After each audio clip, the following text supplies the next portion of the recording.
Everyone, कैसे हैं आप सब।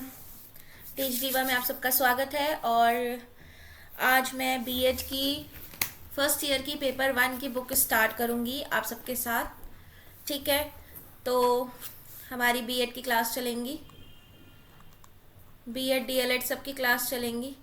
ठीक है, ये बीएड फर्स्ट ईयर की क्लास है पेपर 1 की, जिस बुक का नाम है आपकी चाइल्डहुड एंड ग्रोइंग अप।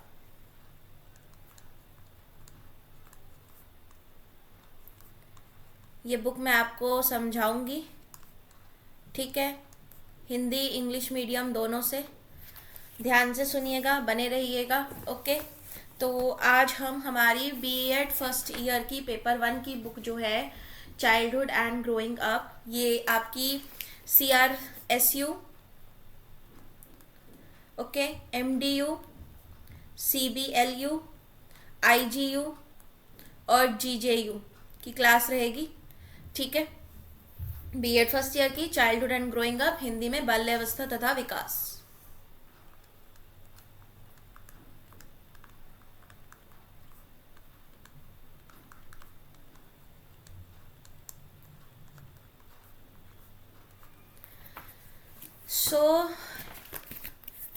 अपनी बुक्स में आ जाएंगे हम। सबसे पहले हिंदी मीडियम की बुक्स जो है वो पेज 3 से स्टार्ट हो रही हैं और इंग्लिश मीडियम की बुक्स जो हैं वो पेज 1 से स्टार्ट हो रही हैं। ठीक है, सबसे पहला ही जो टॉपिक है बेटा वो है हमारा ग्रोथ और डेवलपमेंट का। ठीक है, सबसे पहला ही जो टॉपिक है, क्वेश्चन नंबर 1 जो हमारा इसके अंदर बन रहा है वो यही बन रहा है कि what do you mean by growth and development. आप विकास और वृद्धि से क्या समझते हैं। ठीक है,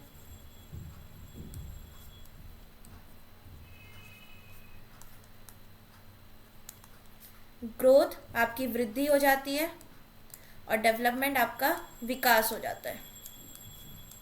तो वृद्धि और विकास, इन दोनों से आप क्या समझते हैं। तो वृद्धि जो है बेटा, ग्रोथ हमारी एक बहुत छोटा सा हिस्सा है विकास का। ठीक है, डेवलपमेंट जो है ये एक बहुत बड़ी वास्ट चीज़ है, बहुत ब्रॉडर कॉन्सेप्ट है डेवलपमेंट जो है, क्योंकि डेवलपमेंट जो है एक बच्चे के पूरे डेवलपमेंट के बारे में बात करता है, पूरे विकास के बारे में बात करता है। ठीक है, ओवरऑल विकास जो होता है उसके बारे में बात करता है, जिसमें बच्चे का फिजिकल डेवलपमेंट हो गया, जिसमें बच्चे का कॉग्निटिव डेवलपमेंट हो गया, ठीक है, सामाजिक डेवलपमेंट हो गया, सोशल जिसको बोलते हैं, इमोशनल डेवलपमेंट हो गया, ये सारे के सारे डेवलपमेंट उसके अंदर आ जाते हैं। फिजिकल यानी कि हमारा शारीरिक विकास जो होता है, कॉग्निशन यानी कि जो हमारा मानसिक विकास जो होता है, सोशल यानी कि सामाजिक विकास, इमोशनल यानी कि हमारा संवेगात्मक विकास, जो हमारे संवेग होते हैं, इमोशंस होते हैं, वो विकास। ठीक है, ये होता है हमारा, ये चारों डेवलपमेंट मिलके जो है हमारा डेवलपमेंट बनाते हैं, यानी कि ओवरऑल विकास बनाते हैं। और ये जो ग्रोथ है बेटा, ये ग्रोथ होती है वृद्धि। ठीक है, वृद्धि जो होती है ये सिर्फ और सिर्फ आपकी फिजिकल होती है, यानी कि ये जो फिजिकल डेवलपमेंट है, जो हमने अभी विकास के अंदर फिजिकल डेवलपमेंट के बारे में बात की है, वो ही सिर्फ और सिर्फ हमारी ग्रोथ कहलाती है, यानी कि वृद्धि कहलाती है। ठीक है, यानी कि जैसे कि हम कंफ्यूज होते हैं, कई बार हमें बोल दिया जाता है कि ये जो है इस फील्ड में बहुत ग्रोथ कर रहा है, वो उस फील्ड में ग्रोथ नहीं कर रहा होता है, वो उस फील्ड में डेवलपमेंट कर रहा होता है। क्योंकि ग्रोथ जो है उसका लेना देना जो है, अगर हम चाइल्ड साइकोलॉजी के हिसाब से, हमारी बुक के हिसाब से पढ़ें, तो ग्रोथ का जो लेना देना है बेटा वो सिर्फ और सिर्फ हमारे फिजिकल एस्पेक्ट से है। जो भी हमारी स्ट्रक्चरल चीज़ें हैं, जो फिजिक है हमारा, यानी कि हमारा शरीर जो, जिसको हम देख सकते हैं, जो मेजरेबल है। ठीक है, जो मेजरेबल है, जिसको हम माप सकते हैं, जिसका मापन किया जा सकता है, जैसे केजीज में, इंचेस में, सेंटीमीटर्स में। ठीक है, वही वृद्धि है। जैसे कि आपकी हाइट हो गई, ठीक है, आपकी वेट हो गया, ओके, आपकी क्या बोलते हैं, हाइट, वेट, एज, ओके, आपकी बॉडी का शेप, आपकी बॉडी का साइज, ये सारी चीज़ें जो है ये आपकी वृद्धि के अंदर आती हैं।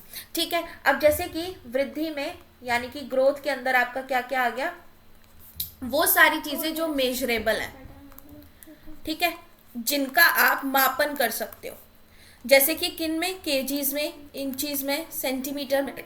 ठीक है, वो सारी चीजें जैसे कि आपकी हाइट, आपकी एज, ठीक है, आपका बॉडी शेप, साइज, वेट, ये सारी चीजें क्या है, इन सारी चीजों का आप मापन कर सकते हो। ये सब है क्वांटिटीज। ठीक है, क्वांटिटीज हैं ये। ओके तो जो क्वांटिटी होती है जिसको हम मेजर कर सकते हैं वही होती है हमारी ग्रोथ, इसीलिए हम ग्रोथ को बोलते हैं क्वांटिटेटिव। ये जो होती है क्वांटिटेटिव होती है हमारी, ठीक है, यानी कि मात्रात्मक होती है। ओके तो ग्रोथ जो होती है आपकी मात्रात्मक होती है। ग्रोथ जो है ये हमारे अंगों का जो विकास होता है उसको हम ग्रोथ बोलते हैं, वृद्धि बोलते हैं, ठीक है। ये हमारे डेवलपमेंट का एक बहुत ही छोटा सा हिस्सा है, बहुत ही छोटा सा पार्ट है। ये पार्ट ऑफ डेवलपमेंट है, पूरा विकास नहीं है, ये पार्ट ऑफ डेवलपमेंट है। ये ग्रोथ है आपकी छोटी सी, तो ये इतना बड़ा आपका विकास है, ठीक है। ये ग्रोथ जो है आपकी उम्र के साथ होती रहती है कि आपका हाइट बढ़ती है, आपका वजन बढ़ता है, आपकी उम्र बढ़ती है, आपकी बॉडी का शेप साइज बढ़ता है, ठीक है। तो ये ग्रोथ जो है मात्रात्मक होती है, मापा जा सकता है इसको, ठीक है। और ये स्ट्रक्चरल होती है, ये स्ट्रक्चरल होती है, यानी कि आपका जो भी शारीरिक विकास है, सिर्फ और सिर्फ शारीरिक विकास, ठीक है। हिंदी में मेरी स्पेलिंग मिस्टेक्स हो सकती हैं क्योंकि हिंदी मेरी बहुत अच्छी स्ट्रांग है नहीं, तो शारीरिक विकास जो है आपका वो आपकी ग्रोथ है, ओके। तो इसी तरह से आपको बुक में से रट के नहीं जाना है अपने एग्जाम्स के लिए, आपको इसी तरह से आपको सिंपल भाषा में सिंपल तरीके से आपको समझाना है, ठीक है। तो ग्रोथ हमारा, जैसे ग्रोथ में अब आप क्या क्या बता दोगे कि कोई भी शारीरिक विकास, जो भी हमारे शरीर के अंदर बदलाव आते हैं, हमारे अंगों का जो विकास होता है वो ग्रोथ कहलाता है, वृद्धि कहलाता है। इसके अंदर हमारा वेट, हमारा साइज जो है वो बढ़ जाता है, ये मात्रात्मक होती है यानी कि क्वांटिटेटिव होती है, ठीक है। ये जो हमारी ग्रोथ होती है ये हमारी लगातार नहीं होती है, नॉट कॉन्टिन्यूस, ये नॉट कॉन्टिन्यूस होती है बेटा। स्पेलिंग मिस्टेक हो गई मेरे ख्याल से, रुको,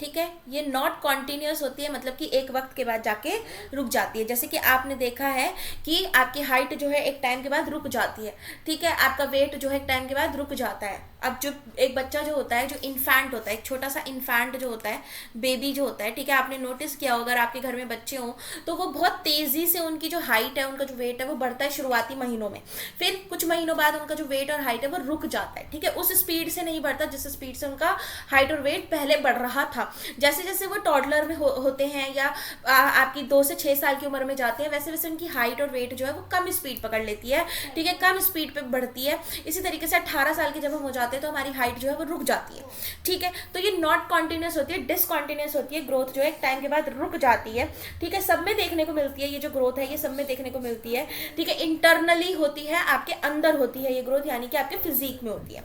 इसके अंदर एक बात याद रखना कि विमेन जो होती हैं, औरतें, महिला जो होती हैं, इनका जो ग्रोथ रेट है वो फास्ट होता है आदमियों से, ठीक है, फास्टर ग्रोथ रेट होता है इनका, जो इनकी वृद्धि दर है वो आदमियों के मुकाबले ज्यादा होगी औरतों की, ठीक है। ये पॉइंट आप याद रख सकते हो इसके अंदर। इसके बाद आप इसके अंदर क्या बता सकते हो कि ग्रोथ जो है वो हमारी हेरिडिटी और हमारे, ये पॉइंट बहुत ही इंपॉर्टेंट है बेटा, हमारी हेरिडिटी, ठीक है, और हमारा एनवायरमेंट, इन दोनों का प्रोडक्ट से ही जो है वृद्धि होती है, ठीक है। हेरिडिटरी यानी कि आपकी अनुवांशिकता,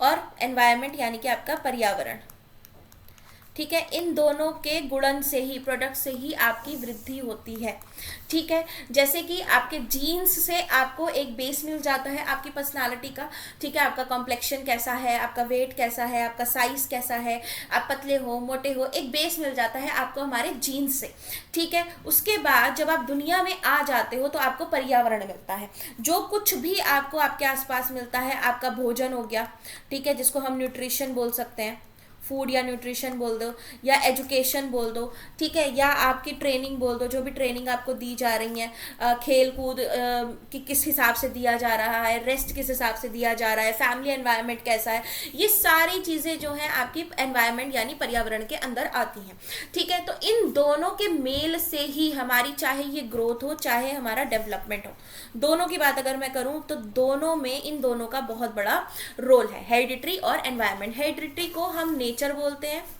ठीक है, एनवायरनमेंट को हम नर्चर बोलते हैं, ठीक है, प्रकृति और पोषण।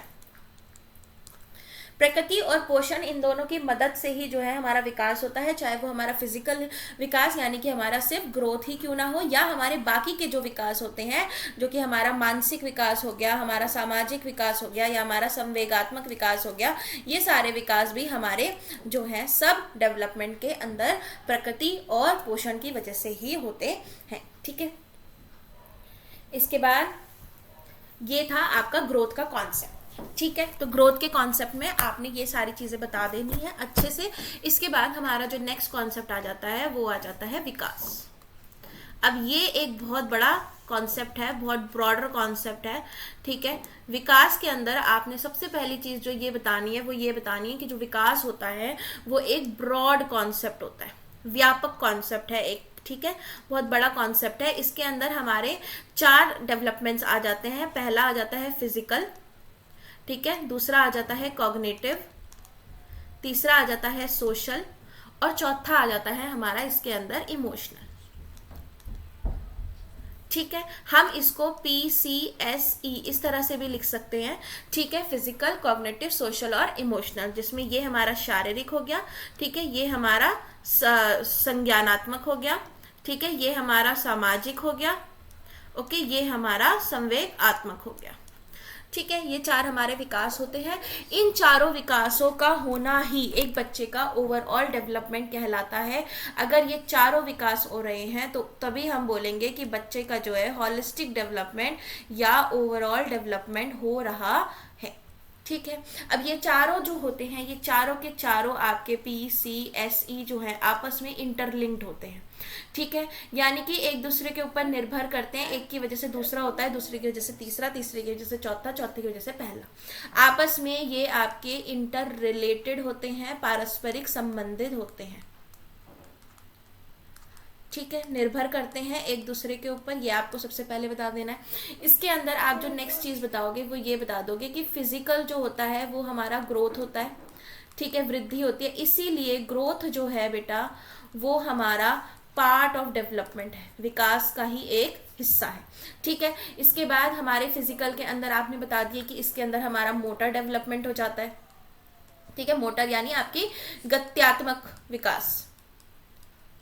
ठीक है, गत्यात्मक विकास यानी कि आपका जो मसल्स होती हैं उनका विकास। अब इसमें 2 तरीके की मसल्स का विकास होता है बेटा, एक होती है हमारी ग्रॉस मोटर, ठीक है, एक होती है हमारी फाइन मोटर।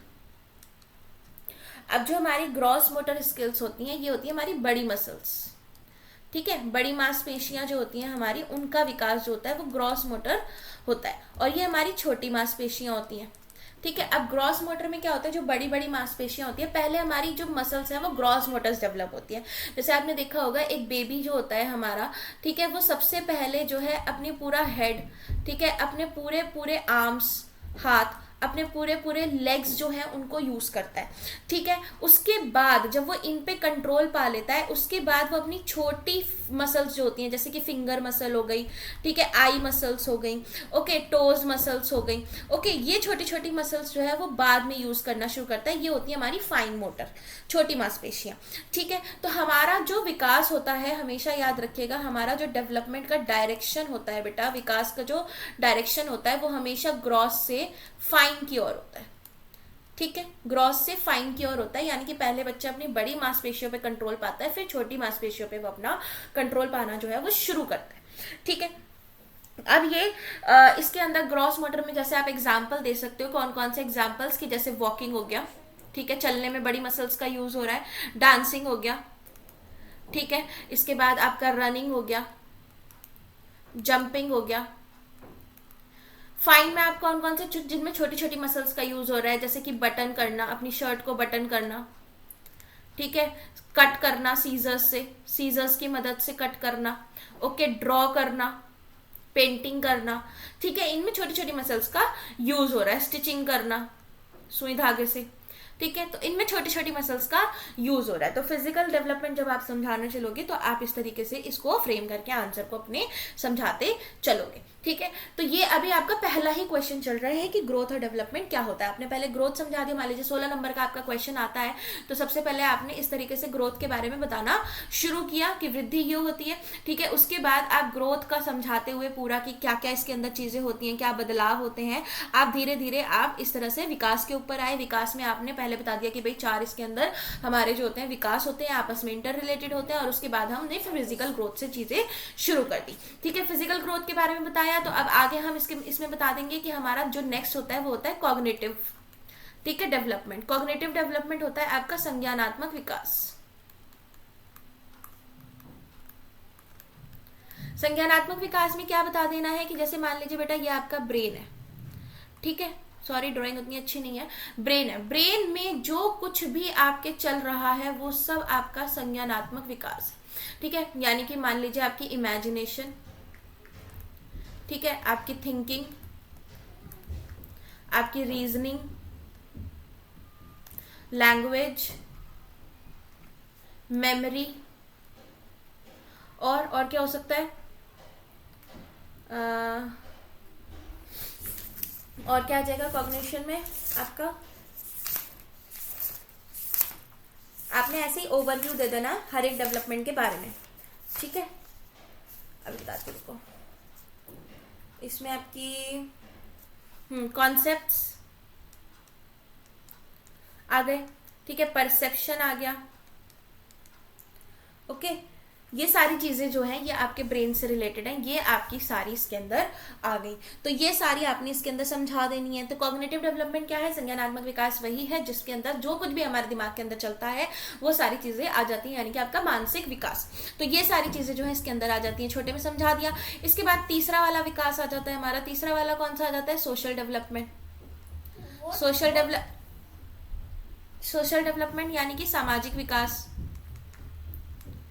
ठीक है, सामाजिक विकास क्या होता है, सामाजिक विकास होता है बेटा जिसमें हम समाज के नियमों के हिसाब से चलते हैं। ठीक है, सोसाइटी के जो नॉर्म्स होते हैं, जो रूल्स होते हैं, जब हम उनको एक्सेप्ट करते हैं, उनके हिसाब से हम चलते हैं।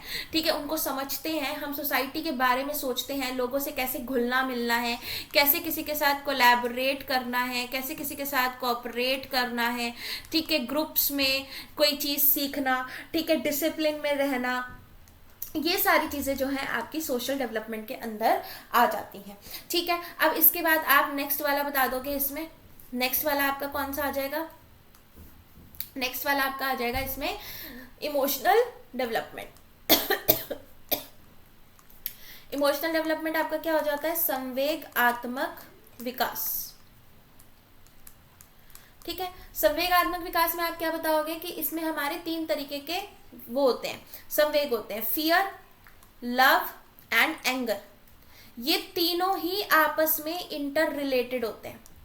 ठीक है, परस्पर संबंधित होते हैं ये तीनों, क्योंकि देखो सोचो, जिससे प्यार करते हैं उसी को खोने से डर लगता है, उसी पे गुस्सा आता है। ठीक है, जिसको खोने से डर लगता है उसको हम प्यार करते हैं, उसी पे गुस्सा आता है, जिस पे गुस्सा आता है उसी से हम प्यार करते हैं, उसी को खोने से डर लगता है। ये आपस में तीनों इंटर रिलेटेड होते हैं, ये तीनों मिलके हमारा इमोशनल डेवलपमेंट जो है उसको बनाते हैं। ओके, भय, प्रेम और क्रोध।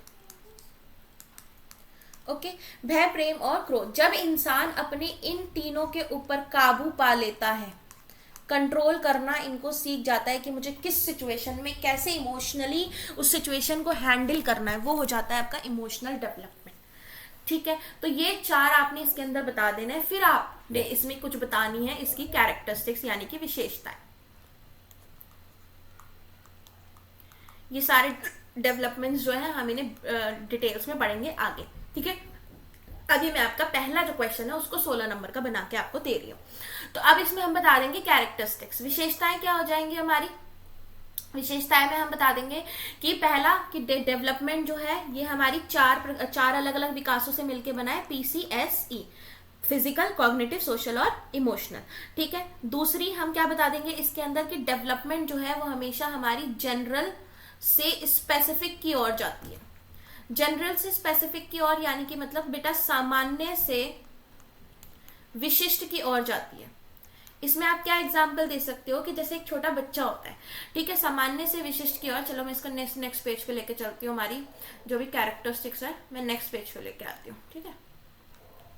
कैरेक्टरिस्टिक्स, विशेषताएं जो है हमारी, विकास की विशेषताओं की बात कर रहे हैं हम, ठीक है। पहली आ जाती है इसके अंदर कि डेवलपमेंट जो है, इसमें 4 डोमेन होते हैं हमारे, 4 विकास होते हैं, PCSE, ये बता दिया आपने। दूसरा आप क्या बताओगे कि ये जो है जनरल से स्पेसिफिक की ओर चलती है, यानी कि सामान्य से विशिष्ट की ओर, ठीक है। तो इसमें आप कैसे एक एग्जाम्पल दे सकते हो कि एक छोटी बेबी जो होती है, जब हम छोटे बच्चे होते हैं तो हमारे लिए सभी चिड़िया, सभी बर्ड्स जो होती हैं, ऑल बर्ड्स आर चिड़िया, ठीक है। हम हर पक्षी को चिड़िया बोल देते हैं, ठीक है। लेकिन जैसे जैसे हम बड़े होते चले जाते हैं तो हमें पता चलता है कौन सा कौवा है, कौन सा कबूतर है, ठीक है, कौन सी मैना है, ओके, कौन सा तोता है। जैसे जैसे हम बड़े होते हैं हमें स्पेसिफिकेशन पता चल जाते हैं कि हरे रंग का है तोता है, ठीक है, ग्रे कलर का है पिजन है, काले रंग का है क्रो है, ठीक है, मैना है, इसकी आवाज अच्छी होगी, सुरीली होगी। तो इस तरीके से हमें पता चलता है कि ऑल बर्ड्स आर चिड़िया। जब एक छोटा बच्चा होता है तो उसके लिए ये बात जनरल होती है, सामान्य होती है, वो सबको एक ही आंख में, ढांचे में आंक लेता है। लेकिन जैसे जैसे वो बड़ा होता है तो उसको विशिष्ट चीजें पता चलने लग जाती हैं, यानी कि स्पेसिफिसिटी की तरफ वो बढ़ने लग जाता है, ठीक है। तो इस तरह से वाला पॉइंट आप समझा दोगे। इसके बाद अभी प्रिंसिपल्स आएंगे तो उसमें भी ये आप एग्जांपल लिख सकते हो। उसके बाद आप क्या बताओगे कि विकास जो है बेटा ये कभी भी नहीं रुकता, ये कॉन्टिन्यूअस होता है।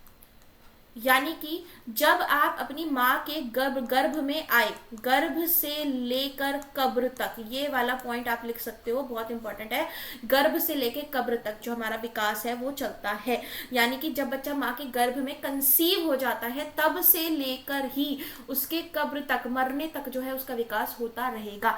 अब ये विकास आपका डिजायरेबल भी हो सकता है, यानी कि बेटा पॉजिटिव भी हो सकता है, और नॉन डिजायरेबल भी हो सकता है, यानी कि नेगेटिव भी हो सकता है, ठीक है। एक बच्चा है वो ऐसे परिवार में पैदा हुआ है जहां पे चोरी करते हैं, ठीक है, अब उसने भी वहां पे चोरी करना सीख लिया, उसका विकास हो रहा है, लेकिन वो नॉन डिजायरेबल है, अनडिजायरेबल है, समाज उसको एक्सेप्ट नहीं कर रहा, नेगेटिव है वो, ठीक है, लेकिन विकास है, ओके। विकास पॉजिटिव भी हो सकता है और नेगेटिव भी हो सकता है। तो विकास आपका दोनों तरीके का हो सकता है, पॉजिटिव भी हो सकता है और नेगेटिव भी हो सकता है, ये बात आपको याद रखनी है। तो गर्भ से कब्र की ओर, गर्भ से कब्र, ये आपने याद रखना है, ठीक है। कॉन्टिन्यूअस होता है जब बच्चा मतलब पैदा होता है, ठीक है, वूम्ब से, माँ के गर्भ से टूम्ब तक, इंग्लिश वाले लिख सकते हैं वूम टू टूम्ब, ठीक है।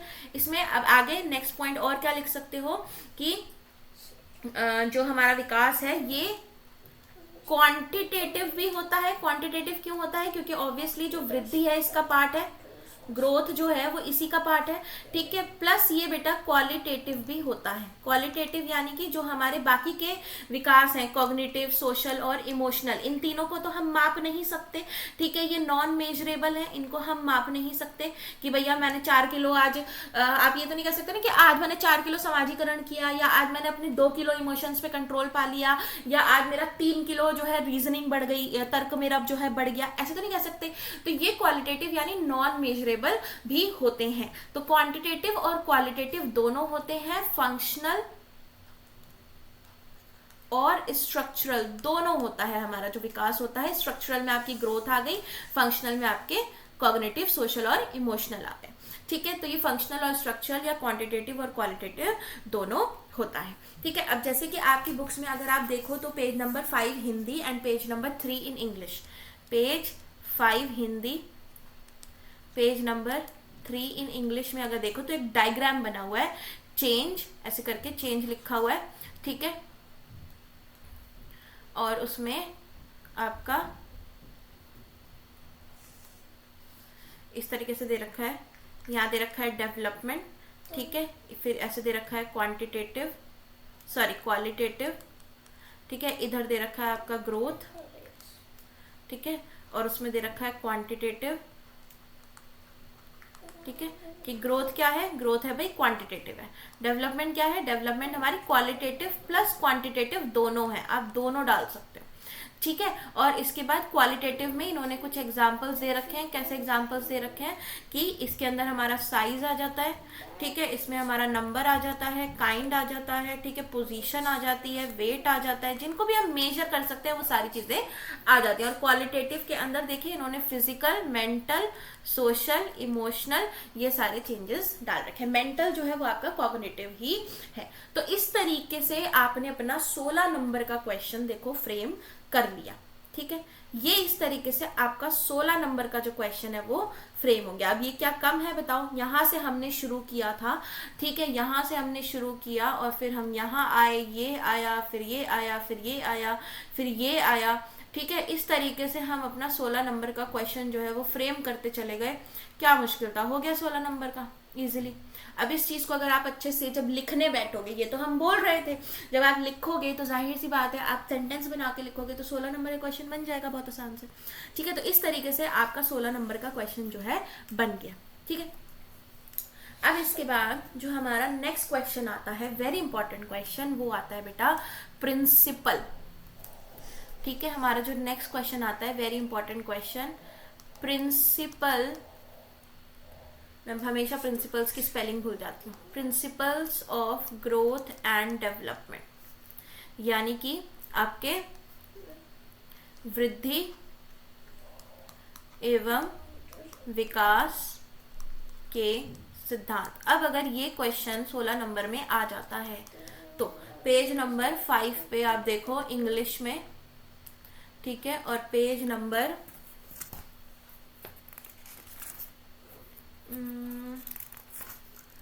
8 पर आप देखो हिंदी में, ठीक है। जो जो प्रिंसिपल बोलूंगी समझाऊंगी उनको अच्छे से समझ लेना, ठीक है। 16 नंबर का नेक्स्ट क्वेश्चन है, ये हमारा क्वेश्चन नंबर 2 है इसका, ठीक है, क्वेश्चन नंबर 2 है ये हमारा, principles of growth and development, general principle of growth and development. तो जो जो पॉइंट्स मैं आपको समझाती जाऊंगी, बोलती जाऊंगी, वही वही पॉइंट्स करिएगा, ठीक है। और उनमें एग्जाम्पल्स भी लिखिएगा। जितने ज़्यादा आप एग्जाम्पल्स लिखोगे बेटा उतना ज़्यादा आपका जो पेपर है वो उतना ज़्यादा अच्छा होगा, ठीक है। तो इसमें अब हम आते हैं, पहला इसमें principle of growth and development का जब क्वेश्चन आएगा तो आपने अपना आंसर कैसे शुरू करना है, आपने सबसे पहले छोटा सा ग्रोथ के बारे में बताना है, छोटा सा डेवलपमेंट के बारे में बताना है कि ग्रोथ जो है वो हमारा फिजिकल चेंजेस जो होते हैं, जो कि मेजरेबल होते हैं, जो क्वांटिटेटिव होते हैं, और ये होते हैं बस 2-4 लाइन में, ठीक है, 2 से 4 लाइन में आप ग्रोथ के बारे में बता देना। ऐसे ही आप विकास के बारे में बता देना कि इसमें हमारे चारों तरीके के डेवलपमेंट आ जाते हैं और ये ओवरऑल डेवलपमेंट होता है, ठीक है। ये ग्रोथ जो है वो हमारा डेवलपमेंट का ही पार्ट होता है। 2 से 4 लाइन में इसके बारे में बता देना। फिर आप एक लाइन लिखना कि ग्रोथ और डेवलपमेंट के कुछ सिद्धांत होते हैं और वो सिद्धांत कुछ इस प्रकार है, ठीक है। जिसमें हमारा पहला सिद्धांत जो आ जाता है बेटा वो आ जाता है, पहला सिद्धांत इसके अंदर जो आएगा वो आ जाएगा हमारा principle of continuity, principle of continuity, यानी कि निरंतरता का सिद्धांत, निरंतरता का सिद्धांत, ठीक है। अब निरंतरता के सिद्धांत के अंदर जो चीज़ आपको बतानी है बेटा वो यही बतानी है कि विकास जो है, डेवलपमेंट जो है, ये आपका निरंतर चलने वाली प्रक्रिया है, ठीक है। It is a continuous process, निरंतर चलने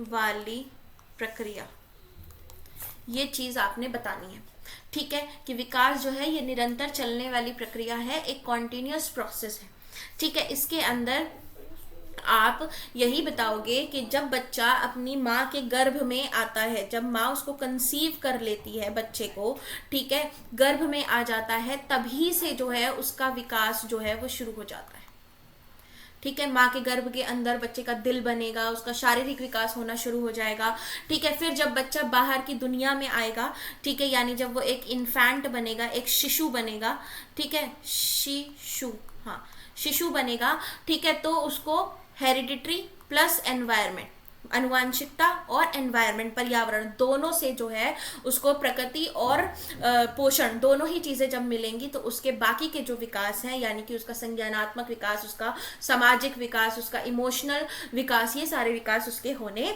लग जाएंगे। ठीक है, अब इसके अंदर आप कैसे कैसे बताओगे कि बच्चे को जिस तरीके का पोषण मिलेगा। ठीक है, देखो गर्भ से पहले तो आपने इसके अंदर यही लिख दिया वूम टू टूम, कि बच्चे का जो विकास है वो वूम टू टूम होगा। ठीक है, अब चारों विकास के बारे में आपको इसमें समझा देना है कि फिजिकल, कॉग्निटिव, सोशल और इमोशनल कैसे होंगे उसके अलग अलग विकास। ठीक है, कि बच्चा जो है, जब बच्चा माँ के पेट के अंदर है, जब गर्भ में है, ठीक है, तो उसका शारीरिक विकास होगा। फिर उसके बाद जब वो शिशु बनेगा, एक इन्फेंट बनेगा, ठीक है, तो उसको जिस तरीके का पोषण दिया जाएगा, यानी कि खाना पीना, जो भी उसका भोजन है, केयर है, उस हिसाब से भी उसका फिजिकल डेवलपमेंट होगा। ठीक है, इस तरीके से बता दोगे। बच्चा फिर जैसे जैसे बड़ा होता चला जाएगा, ठीक है, शिशु से वो टॉडलर बनेगा, यानी कि आपकी क्या बोलते हैं, अर्ली चाइल्डहुड। ठीक है, बाल्यावस्था में जब वो आएगा बच्चा, जब वो बाल्यावस्था में आएगा, खेलेगा कूदेगा तो और उसका फिजिकल डेवलपमेंट होगा। ऐसी जब वो किशोर अवस्था में आएगा, ठीक है, तो वो और जानेगा, बाहर निकलेगा तो और उसका फिजिकल डेवलपमेंट होगा। ठीक है, कॉग्निटिव डेवलपमेंट में जब बच्चा शिशु हुआ, दुनिया के अंदर आया, तो जैसे जैसे वो एक्सपीरियंस करेगा लाइफ को, ठीक है, जैसे जैसे वो अनुभव लेगा अपने जीवन से, अपने आसपास के लोगों से, वैसे वैसे उसका जो संज्ञान है, उसका जो दिमाग है, जो मानसिक संरचनाएं हैं, वो आपकी उसकी बढ़ती चली जाएंगी। ठीक है, सोशल, वो बच्चा जो है जब दुनिया में आएगा, ठीक है, सोशल डेवलपमेंट हमेशा जो है दुनिया में आने के बाद होता है, बर्थ के बाद होता है। ठीक है, जन्म से। तो जब वो दुनिया में आएगा तो सबसे पहले वो अपनी माँ के साथ सोशलाइज करेगा। ठीक है, पहली जो उसकी सोसाइटी होगी वो कौन होगी, उसकी माँ, फर्स्ट सोसाइटी। ठीक है, उसकी माँ के बाद वो बाकी फैमिली मेंबर्स से जो है सोशलाइज करना शुरू करेगा। ठीक है, उसके बाद वो अपने नेबर से सोशलाइज करेगा। उसके बाद वो अपने स्कूल जाएगा, थोड़ा और बड़ा होगा तो स्कूल में सोशलाइज करना सीखेगा, लोगों से बात करना, कैसे उठते हैं, बैठते हैं, कैसे बात करते हैं। ठीक है, बच्चा जब छोटा होगा तो रोकर अपनी सारी बातें कहेगा। ठीक है, थोड़ा थोड़ा बड़ा होगा तो उस थोड़ा जिद्दी होगा, कभी वो जिद्दी हो जाएगा। ठीक है, और फिर और बड़ा होगा तो उसको समझ आएगा कि क्या चीज़ ज़रूरी है, क्या चीज़ इंपॉर्टेंट है, क्या चीज़ इंपॉर्टेंट नहीं है, तो वो अपनी जिद जो है उसको छोड़ना शुरू कर देगा। तो उसके जो संवेग हैं, इमोशंस जो है, उनके ऊपर वो धीरे धीरे कंट्रोल करना शुरू कर देगा। ठीक है, अब ये जो पूरी प्रक्रिया है, ये पूरी प्रक्रिया बच्चा जब अब माँ के गर्भ में था तब शुरू हुई थी, और जब तक वो मरेगा नहीं, जब तक वो अपनी कब्र में नहीं चला जाता, तब तक ये सारी प्रक्रियाएं चलती रहेंगी। उसके शारीरिक बदलाव उसमें देखने को मिलते रहेंगे। वो जैसे जैसे बड़ा होगा, मान लीजिए उसके बाल हैं काले हैं, फिर ग्रे होते चले जाएंगे, फिर व्हाइट होते चले जाएंगे। अब अनुभव, जीवन के हर मोड़ पे हम कुछ ना कुछ अनुभव कर रहे होते हैं, तो उसका कॉग्निटिव डेवलपमेंट हर वक्त हो रहा होता है। सामाजिक, हम हर वक्त किसी ना किसी से मिलते हैं। ठीक है, इवन आप अगर मीडिया, आप टीवी भी देख रहे हो, कोई मूवी भी देख रहे हो, कोई ड्रामा भी देख रहे हो, तो भी आपका सोशलाइजेशन हो रहा है।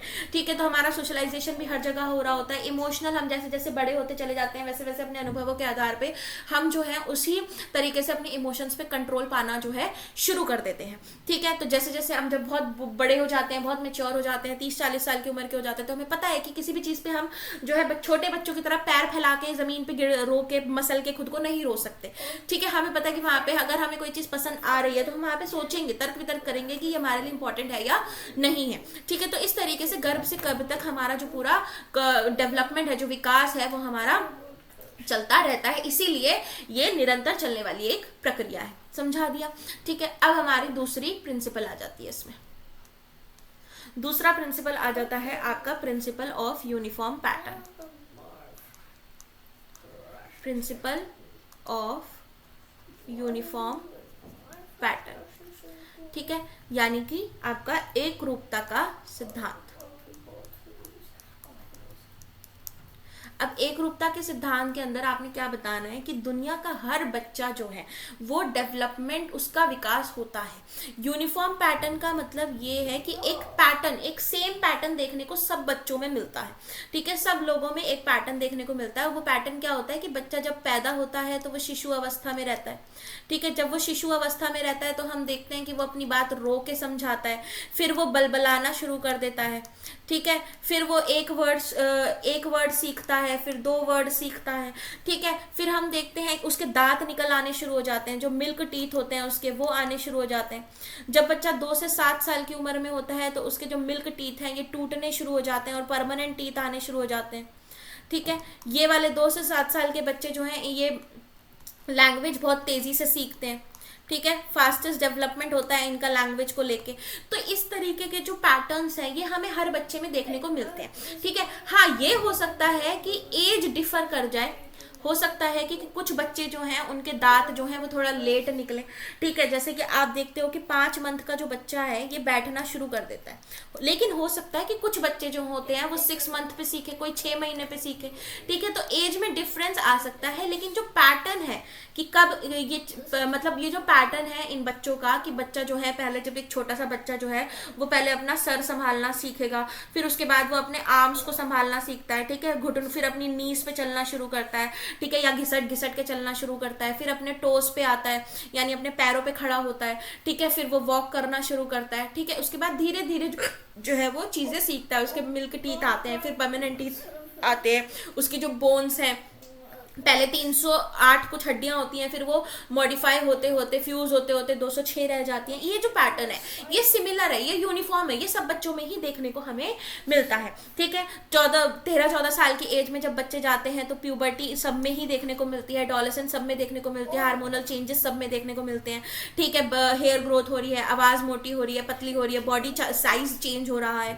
ठीक है, ये सारी चीजें जो है ये यूनिफॉर्म पैटर्न है जो सब बच्चों में ही हमको देखने को मिलती है। एक टाइम के बाद हमको लगता है कि ये चीज अब जो है इस बच्चे में आ जाएगी। ठीक है, तो इस तरीके से ये सारे एग्जांपल्स आप इसके अंदर समझा सकते हो। ठीक है, इसके बाद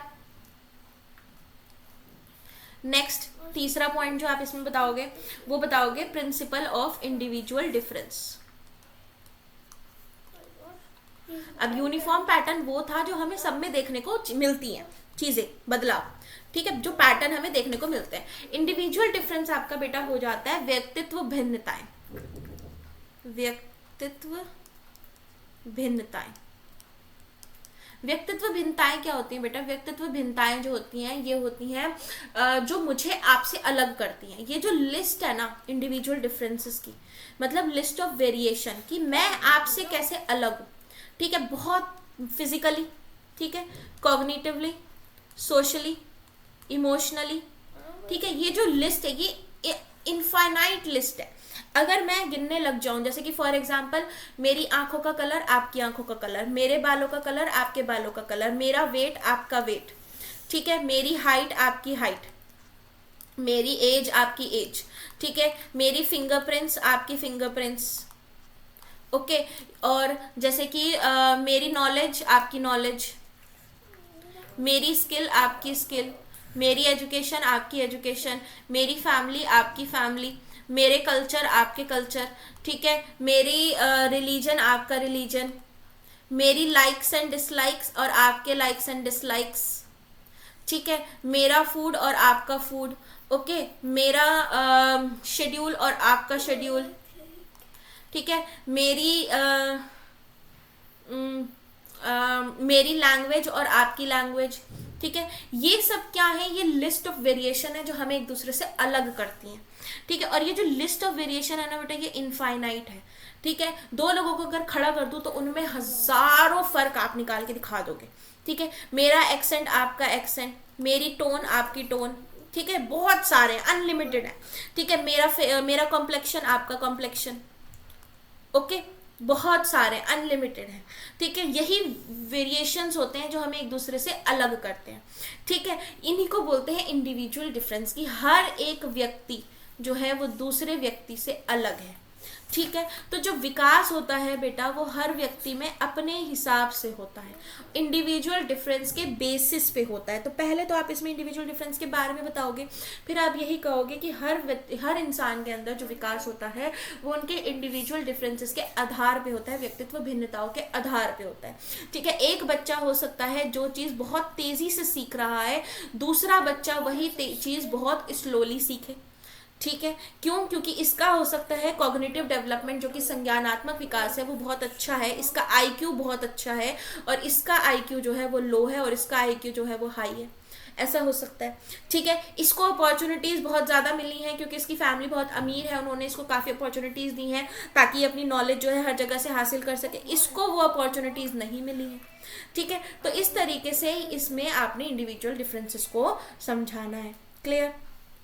इसके बाद हमारा जो नेक्स्ट आ जाएगा वो आ जाएगा फोर्थ वाला, जो आप इसमें बताओगे वो बताओगे प्रिंसिपल। ये भी बहुत इंपॉर्टेंट है, प्रिंसिपल ऑफ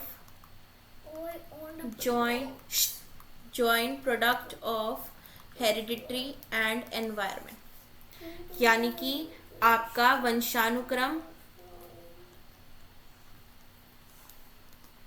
एवं वातावरण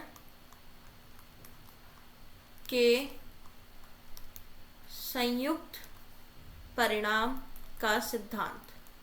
ठीक, तो अब जो हमारा विकास होता है, जो हमारा डेवलपमेंट होता है बेटा, ये हमारा हेरिडिटरी और एनवायरनमेंट दोनों से होता है, वंशानुक्रम और वातावरण दोनों से होता है। ठीक है, हेरिडिटरी में आप क्या बता दोगे कि हेरिडिटरी में हमें क्या मिल जाता है, एक बेस मिल जाता है हमारी पर्सनालिटी का। ठीक है, यानी कि हमारा रंग रूप जो है ये सब हमें हेरिडिटरी से मिल जाता है। अब रंग रूप हो गया, आईक्यू भी मिल जाता है, इंटेलिजेंस जिसको बोलते हैं हम, बुद्धि, वो भी हमें हमारे माँ बाप से मिलती है। ठीक है, और जैसे कि आपने देखा होगा कि जो अंधे होते हैं उनके बच्चे भी अंधे हो जाते हैं, जो बहरे होते हैं उनके बच्चे भी बहरे हो जाते हैं। तो रंग रूप, आईक्यू, इंटेलिजेंस, ये बेस मिल जाता है हमें हमारी पर्सनैलिटी का हेरिडिटरी से। एनवायरमेंट से हमें क्या मिल जाता है, एनवायरमेंट से हमें न्यूट्रिशन हो गया, ठीक है, हमारी एजुकेशन हो गई, अपॉर्चुनिटीज हो गई, ठीक है, सोशो इकोनॉमिक स्टेटस हो गया, ये सारी चीजें हमें पर्यावरण से मिल जाती हैं। ये सब अच्छी मिलेंगी तो हमारी ग्रोथ अच्छी होगी, ये सब बेकार मिलेंगी तो हमारी ग्रोथ बेकार होगी। अब एनवायरनमेंट के अंदर एक हमारा प्रीनेटल एनवायरनमेंट भी आ जाता है, गर्भ का वातावरण जो होता है। ठीक है, प्रीनेटल एनवायरनमेंट, गर्भ के अंदर का जो वातावरण होता है, कि इसके अंदर आप क्या बता सकते हो कि जो माँ है उसने ठीक से, उसको खाना पीना ठीक से मिला गर्भ के अंदर जब वो था, ठीक है, उसने अपनी देखभाल की या नहीं की, उसने अपना ख्याल रखा या नहीं रखा, वो खुश थी या नहीं थी, ये सारी चीजें आप इसके अंदर बता सकते हो।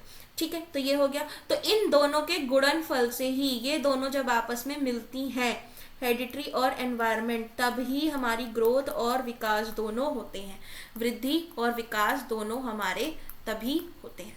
ठीक है, अब इसमें आप नेक्स्ट पॉइंट क्या बताओगे, फिफ्थ वाला, 16 नंबर का क्वेश्चन बना के चल रहे हैं। ठीक है, प्रिंसिपल ऑफ टोटल डेवलपमेंट, यानी कि समग्र विकास। तो समग्र विकास में आपने यही बता देना है कि विकास जो है वो ऐसी प्रक्रिया है जिसमें बच्चे का पूरा विकास होता है, मतलब कि उसका फिजिकल विकास भी होगा, शारीरिक विकास भी होगा, ठीक है, उसका कॉग्निटिव विकास भी होगा, यानी कि उसका संज्ञानात्मक विकास भी होगा, ठीक है, उसका सोशल विकास भी होगा, यानी कि उसका सामाजिक विकास भी होगा, ठीक है, उसका इमोशनल विकास यानी कि उसका संवेदनात्मक विकास भी होगा। ठीक है, तो बच्चे का ओवरऑल डेवलपमेंट होता है जैसे जैसे बच्चा बड़ा होता चला जाएगा, एज, दूसरा मैच्योरिटी, उसके अंदर जैसे जैसे वो बड़ा होगा वैसे वैसे उसमें मैच्योरिटी आएगी। मैच्योरिटी किससे आएगी, एक्सपीरियंसेस से, जैसे जैसे वो अलग अलग चीजें अनुभव करेगा वैसे वैसे उसके अंदर मैच्योरिटी आएगी। हाँ, ये जो मैच्योरिटी है एक्सपीरियंसेस से आती है, इन एक्सपीरियंसेस से हमारी क्या हो जाती है, लर्निंग हो जाती है। तो ये जो मैच्योरिटी, एक्सपीरियंसेस और लर्निंग है, ये तीनों मिलकर हमारी डेवलपमेंट बना देते हैं। ठीक है, तो जैसे जैसे हम बड़े होते हैं हमारा फिजिकल, कॉग्निटिव, सोशल और इमोशनल सारे विकास जो है एक साथ होते हैं, बराबर होते हैं, ठीक है, और लगातार होते रहते हैं, तो इसी को टोटल डेवलपमेंट बोलते हैं। ठीक है, नेक्स्ट अब इसके अंदर आप क्या बताओगे, इसमें आप बताओगे principle of maturation and learning. Maturation and learning यानी कि परिपक्वता और अधिगम का सिद्धांत। यही चीज जो मैंने अभी आपको पीछे बताई वही बतानी है कि बच्चा जैसे जैसे उसकी उम्र बढ़ेगी, ठीक है, वैसे वैसे वो अलग अलग चीजें एक्सपीरियंस करेगा, अलग अलग अनुभव होंगे उसको। जब वो चीजें अनुभव करेगा तो वो जो गलतियां पहले करता था वो गलतियां अब नहीं करेगा, उसके अंदर एक मैच्योरिटी आएगी। ठीक है, मैच्योरिटी से पहले उसकी लर्निंग होगी। ठीक है, बच्चा जैसे जैसे एक्सपीरियंस करेगा वैसे वैसे वो चीज़ों को सीखेगा कि मुझे ये काम करना है या काम नहीं करना, यानी कि उसका अधिगम होगा। ठीक है, जब उसका अधिगम होगा तो वैसे वैसे मेच्योर होता चला जाएगा, उसके अंदर मेच्योरिटी आती चली जाएगी। ठीक है, फॉर एग्जाम्पल इसके अंदर जैसे कि एक छोटा सा बच्चा है, 2 साल का बच्चा है, ठीक है, उसको बोला हमने कि हॉट वाटर है, इसको टच नहीं करो, टच नहीं करना है इसको। ठीक है, लेकिन उसने टच किया, उसने एक्सपीरियंस किया कि ये गर्म है। ठीक है, उसने एक्सपीरियंस किया कि ये गर्म है और उसने इस चीज को सीख लिया कि कोई बर्तन अगर गर्म है तो मुझे उसको टच नहीं करना। ठीक है, ओहो, टच नहीं करना। तो जब उसने चीजें सीख ली तो उसके अंदर मेच्योरिटी आ गई, अब ये गलती वो दोबारा नहीं करेगा। ठीक है, तो यही है principle of maturation and learning. जैसे जैसे हमारा विकास होता है वैसे वैसे हमारे अंदर मेच्योरिटी भी आती जाती है और हमारा अधिगम भी होता चला जाता है। ठीक है, मेच्योरिटी जो है ये एक तरीके का रॉ मटेरियल होता है, मान लीजिए कच्चा माल देता है ये लर्निंग को। ठीक है, जैसे जैसे हम मेच्योर होंगे हमारी लर्निंग उतनी बढ़ती चली जाएगी। ठीक है, इसके बाद नेक्स्ट देखो, नेक्स्ट आप इसके अंदर क्या बताओगे, आप इसमें बताओगे प्रिंसिपल ऑफ डेवलपमेंटल डायरेक्शन। ये भी बहुत इंपॉर्टेंट है आपका। ठीक है, डेवलपमेंटल डायरेक्शन यानी कि विकास की दिशा का सिद्धांत, विकास की दिशा का सिद्धांत। अब इसमें बेटा देखो, तो हमारी 2 तरीके की जो हमारी डेवलपमेंट है, हमारा जो विकास है ये 2 डायरेक्शंस में होता है। ठीक है, पहला डायरेक्शन होता है हमारा सिफेलोकॉर्डल। ठीक है, और एक होता है हमारा प्रॉक्सिमो डिस्टल। ओके, सिफेलोकॉर्डल जो होता है इसको हम एक और नाम देते हैं और ये नाम होता है हमारा, कलर नजर ही नहीं आ रहा,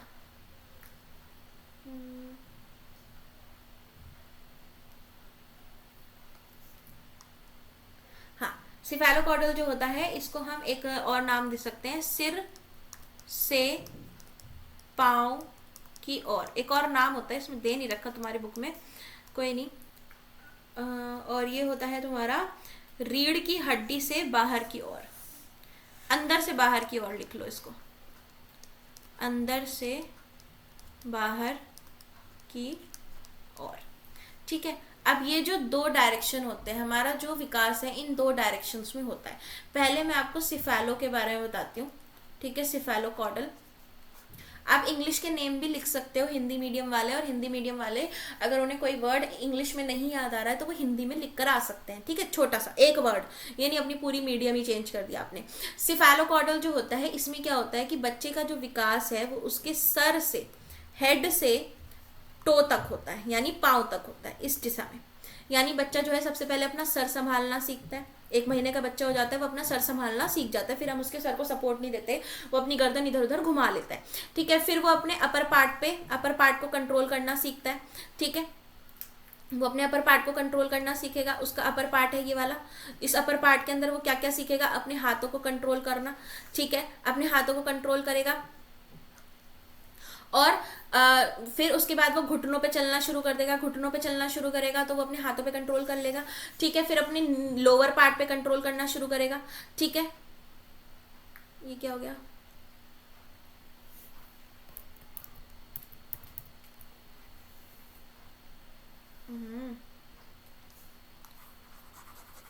एक मिनट,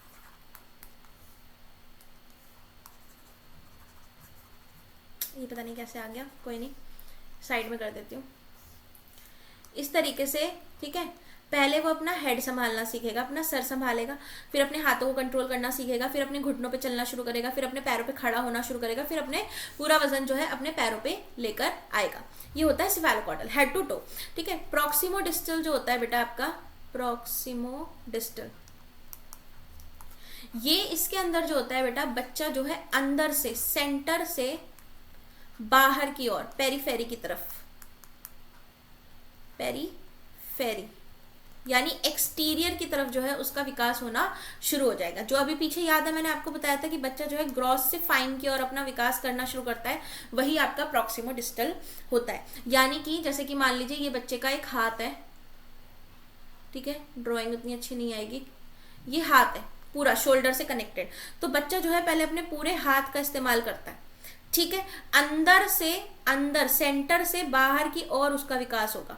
वो पहले अपना पूरा हाथ इस्तेमाल करता है, अपने हाथों पैरों को फेंकता है, ठीक है, अपनी फिर हाथों के सहारे जो है चलता है। उसके बाद जैसे जैसे वो बड़ा होता है वैसे वैसे वो टिप्स की तरफ आता है, यानी अपनी ये जो छोटी छोटी उंगलियां हैं उसकी, ठीक है, इन उंगलियों का इस्तेमाल करता है वो, जैसे कि पेंसिल पकड़ने के लिए, ठीक है, ड्राइंग करने के लिए, ब्रश पकड़ने के लिए, इन छोटी छोटी फिंगर्स की तरफ वो बढ़ता है। तो इसी को बोलते हैं प्रॉक्सिमो डिस्टल। जब अंदर से बाहर की ओर आपका विकास होता है उसको बोलते हैं अंदर से बाहर की ओर, यानी प्रॉक्सिमो डिस्टल, ठीक है। ये विकास की दिशा होती है डेवलपमेंट की।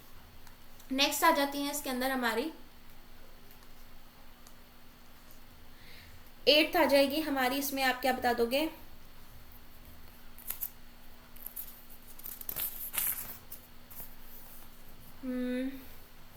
हाँ, प्रिंसिपल ऑफ प्रिडिक्टेबिलिटी। बहुत छोटा सा पॉइंट है, ठीक है, यानी कि भविष्यवाणी का सिद्धांत। तो इसमें आप कौन सा एग्जाम्पल लिख सकते हो? इसके अंदर आप वो वाला एग्जाम्पल लिख सकते हो कि पूत के पांव पालने में ही दिख जाते हैं, ठीक है। आप सबने सुनी होगी ये वाली बात, पूत के पांव पालने में ही दिख जाते हैं। तो ये वाला उदाहरण लिख सकते हो कि जब एक जो बच्चा होता है, छोटा होता है, जब हम उसको देखते हैं कि वो किन एक्टिविटीज में उसका इंटरेस्ट है, ठीक है, किन एक्टिविटीज में वो एक्सीलेंसी शो कर रहा है, ठीक है, उसी हिसाब से हम एक भविष्यवाणी कर लेते हैं कि हाँ ये इस पर्टिकुलर फील्ड में जो है एक्सीलेंसी हासिल कर सकता है, ठीक है। कल को हो सकता है कि हाँ मेरा बच्चा डॉक्टर बन सकता है, मेरा बच्चा इंजीनियर बन सकता है, मेरा बच्चा टीचर बन सकता है, मेरा बच्चा म्यूजिशियन बन सकता है। इस तरीके की भविष्यवाणी हम कर सकते हैं विकास को देखते बच्चे की, ठीक है। ये प्रिडिक्टेबिलिटी होता है। इसके बाद नेक्स्ट आप इसके अंदर 9th पॉइंट में क्या बताओगे? Principle of development from general to specific, यानी कि सामान्य से विशिष्ट की ओर। अभी मैंने पीछे आपको ये वाला बताया था पॉइंट, ठीक है, ये भी इसका प्रिंसिपल है, सामान्य से विशिष्ट की ओर। तो इसमें आपने वही बताना है कि जब एक बच्चा छोटा होता है तो वो हर चीज को सामान्य समझता है, उसको लगता है ऑल मैन आर पापा। मतलब उसके सामने हमने एक आदमी रख दिया, एक आदमी हम लेके आए इस तरह से, और उसकी मूछें हैं उस आदमी की, ठीक है, इस तरह से एक आदमी है, ठीक है, उसकी मूछें हैं। तो जितने भी हम आदमी उसके सामने लाएंगे जिनकी मूछें हैं, वो सबको समझेगा कि ये पापा है। लेकिन जैसे जैसे वो बच्चा बड़ा होगा तो उसको पता चलेगा कि ये पापा हैं, एक चाचा भी हैं इनमें, एक मामा भी हैं इनमें, एक नाना भी हैं इनमें, एक अंकल भी हैं इसमें, सब अलग अलग हैं, ठीक है। जैसे जैसे वो बड़ा होगा उसको ये चीज पता चलेंगी, स्पेसिफिसिटी पता चलती चली जाएगी, विशिष्टता पता चलती जाएगी। इसमें एक और एग्जाम्पल आप दे सकते हो कि all 4 leg and 1 tail animals are cow, ठीक है। आपने एक जानवर दिखाया, उसके 4 लेग थे और 1 पूंछ थी, आपने बोला कि ये गाय है। अब बच्चा जब हॉर्स को देखेगा तो कहेगा ये भी गाय है, हाथी को देखेगा ये भी गाय है, ठीक है। वो जनरल चीजें देख रहा है कि भाई 4 लेग और 1 पांव जिसके अंदर है वो सब गाय हैं।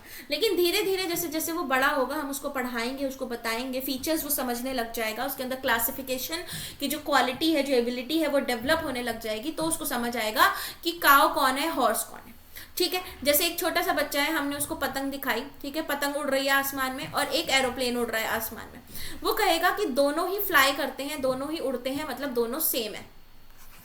लेकिन जब वो थोड़ा सा बड़ा होगा, यानी कि जब वो 7 से 12 साल की उम्र में आएगा और वो क्लासिफिकेशन सीखेगा, ठीक है, वर्गीकरण करना सीखेगा, तो उसको समझ आएगा कि ये पतंग है और ये प्लेन है, ये दोनों अलग अलग चीजें हैं। तो सामान्य से विशिष्ट की ओर इस तरह से बच्चा चलता है। तो मैं इतने सारे उदाहरण आपको इसीलिए दे रही हूँ ताकि आपको कोई सा भी उदाहरण याद रहे तो उससे आप समझा सको, ठीक है। उदाहरण लिखना, उदाहरण से बहुत अच्छे से समझा सकते हो आप अपने आंसर को। उसके बाद इसके अंदर बेटा आपने नेक्स्ट पॉइंट आप इसके अंदर क्या डाल सकते हो? नेक्स्ट पॉइंट आप इसके अंदर डालना principle of concrete to abstract, ये लास्ट पॉइंट डाल देना, ठीक है, यानी कि मूर्त से अमूर्त की ओर। मूर्त बेटा वो चीजें होती हैं जो ठोस चीजें होती हैं, ठीक है, जिनको आप टच कर सकते हो, फील कर सकते हो, ठीक है। अमूर्त चीजें होती हैं जो आपके सामने नहीं है, अननोन है, ठीक है, जो अननोन है, जिनको जो आपके दिमाग में है, ठीक है, जिनकी मेंटल इमेजेस आपके दिमाग में बनी हुई है, वो अमूर्त होती है, एब्स्ट्रैक्ट होती है। तो जब एक छोटा बच्चा होता है तो उसका जो विकास है वो कॉन्क्रीट से एब्स्ट्रैक्ट की ओर जाता है। कैसे? जैसे एक छोटा बच्चा है, अगर मुझे उसको बताना है एप्पल क्या है, तो मुझे उसको दिखाना पड़ेगा एप्पल की फोटो या एप्पल, असली एप्पल जो होता है, तो मैं उसको दिखाऊंगी। जैसे आपने देखा होगा कि बुक्स के अंदर भी इस तरीके से पढ़ाते हैं, ए बना होता है, ए बना होता है और यहाँ पे लिखा होता है APPLE, ये एप्पल है। ठीक है, इस तरीके से हम उसको चीजें दिखा के, कोई भी इमेज हो गई, ठीक है, रियल ऑब्जेक्ट हो गया, ठीक है, कोई प्लेस हो गई, उस जगह पे ले जाके, वो होती है ठोस चीजें जिनको हम देख सकते हैं अपनी आंखों से। ठीक है, क्लास 5 तक आप देखो, क्लास 5 तक जब बच्चा 12 साल तक की उम्र का नहीं हो जाता, तब तक उसको कॉन्क्रीट चीजों से ही पढ़ाया जाता है, सिखाया जाता है, सब कुछ उसको कॉन्क्रीट दिखाया जाता है। क्यों? क्योंकि 12 साल की उम्र में हमारा जो ब्रेन है, 12 साल की उम्र में हमारा ब्रेन फुल्ली डेवलप यानी मेच्योर हो जाता है। ठीक है, अब 12 साल की उम्र तक हमारे दिमाग में मेंटल इमेजेस जो हैं वो मैक्सिमम चीज़ों की बन चुकी हैं। अब हम एब्स्ट्रैक्ट चीज़ों की तरफ पढ़ सकते हैं। अब क्लास 6 में जब बच्चे जाते हैं तो उतनी ज़्यादा एक्टिविटीज़, उतनी ज़्यादा ठोस चीज़ें दिखा के बच्चों को नहीं पढ़ाया जाता। ठीक है, अब अगर क्लास 6 में मुझे कोई कॉन्सेप्ट पढ़ाना है, मान लीजिए उसमें फ्रूट्स के बारे में कोई कॉन्सेप्ट है मेरा, ठीक है, मैं कुछ पढ़ा रही हूँ, तो मैं वहाँ पर जाके बच्चों को आम या सेब नहीं दिखाऊंगी। ठीक है, मैं फ्रूट्स बोलूंगी और बच्चों के दिमाग में जो इमेजेस बनी हुई है फ्रूट्स को लेके वो अपने आप आ जाएंगी, वो एब्स्ट्रैक्ट होती है। ठीक है, तो ये होता है हमारा बच्चा कॉन्क्रीट से एब्स्ट्रैक्ट यानी कि जो विकास है वो हमारा मूर्त से अमूर्त की ओर होता है। इसको हम नोन से अननोन भी बोलते हैं। नोन से अननोन यानी कि ज्ञात से अज्ञात की ओर। ठीक है, ये भी बोलते हैं। मूर्त क्या है? ज्ञात, जिसको हम जानते हैं, जो हमारे सामने है।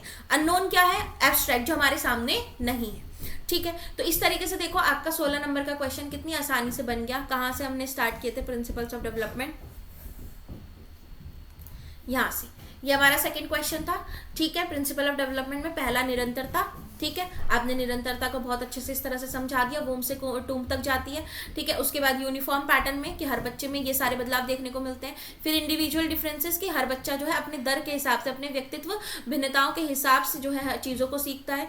ठीक है, उसके बाद आपने इसमें joint product of hereditary and environment बता दिया कि अनुवांशिकता और पर्यावरण दोनों के मेल से ही जो है विकास होता है। फिर टोटल डेवलपमेंट होता है, समग्र विकास। उसके बाद आपने मैच्योरेशन एंड लर्निंग के बारे में बता दिया। ठीक है, फिर आपने डेवलपमेंटल डायरेक्शंस बता दिए दोनों से, फॉलो, सॉडल और प्रॉक्सिमो डिस्टल। ठीक है, फिर आपने प्रेडिक्टेबिलिटी का प्रिंसिपल बता दिया कि इसको हम भविष्यवाणी कर सकते हैं कि बच्चा फ्यूचर में कैसा विकास करेगा। उसके बाद हमने जनरल से स्पेसिफिक का बता दिया, उसके बाद हमने कॉन्क्रीट से एब्स्ट्रैक्ट का बता दिया। 16 नंबर का क्वेश्चन आसानी से बन गया हमारा। ठीक है, इतना भी समझा देंगे तो 16 नंबर का क्वेश्चन बन गया। ये हमारा दूसरा क्वेश्चन था इस चैप्टर का। ओके, अब हमारा जो तीसरा क्वेश्चन आता है वो आता है स्टेजेस ऑफ डेवलपमेंट। ठीक है,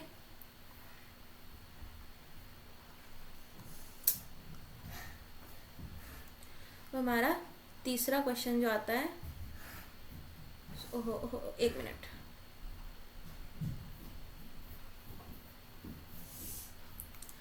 तीसरा क्वेश्चन नंबर 3 जो आएगा बेटा वो आएगा हमारा स्टेजेस ऑफ डेवलपमेंट।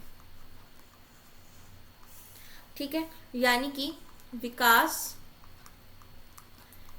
की अवस्थाएं, यानी हर उम्र में अलग अलग एजेस में जो ये 4 डेवलपमेंट हमने पढ़े, फिजिकल, इमोशनल, कॉग्निटिव, सोशल, ये सब अलग अलग अवस्थाओं में, अलग अलग स्टेजेस में कैसे होते हैं, कितने होते हैं, कब कब होते हैं। ठीक है, ये सब अब हम इसमें पढ़ेंगे स्टेजेस ऑफ डेवलपमेंट में, जो कि हमारा क्वेश्चन नंबर 3 है। ठीक है, हिंदी में अगर आप देखोगे, हिंदी में पेज नंबर 12 है। ठीक है, और इंग्लिश में अगर आपका मैं बताऊं तो पेज नंबर 9 है।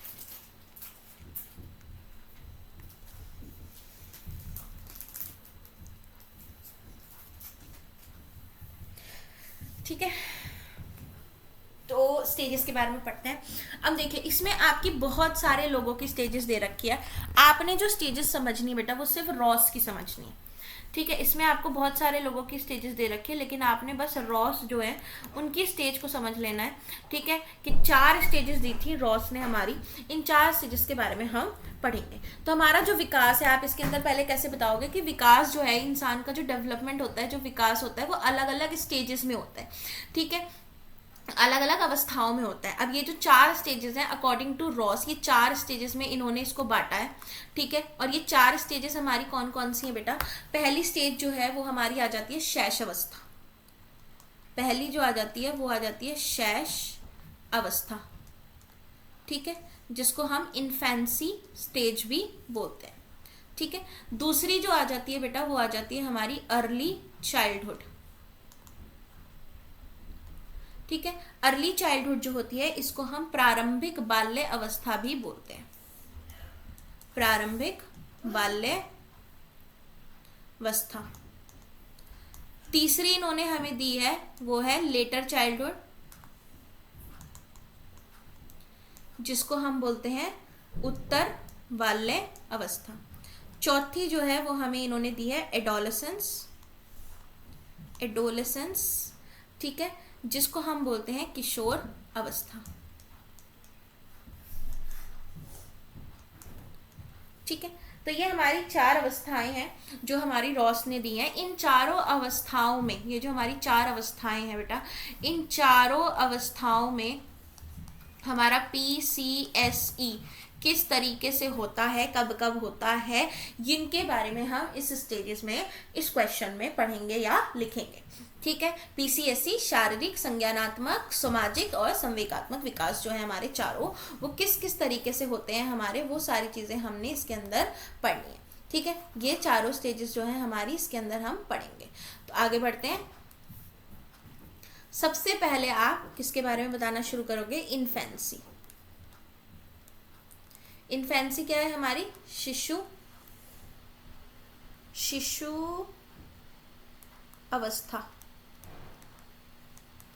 या जिसको हम शैश अवस्था भी बोलते हैं, ठीक है। सबसे पहला पॉइंट जो रहेगा वो यही रहेगा कि ये जो स्टेज है बेटा, ये आपकी होती है 0 से 2 ईयर्स की, ठीक है, 0 से 2 ईयर्स की। अब इसमें 1 to 3 ईयर्स लिखा हुआ है, आप 0 to 2 ईयर्स लिखना, कोई दिक्कत नहीं आएगी, ठीक है।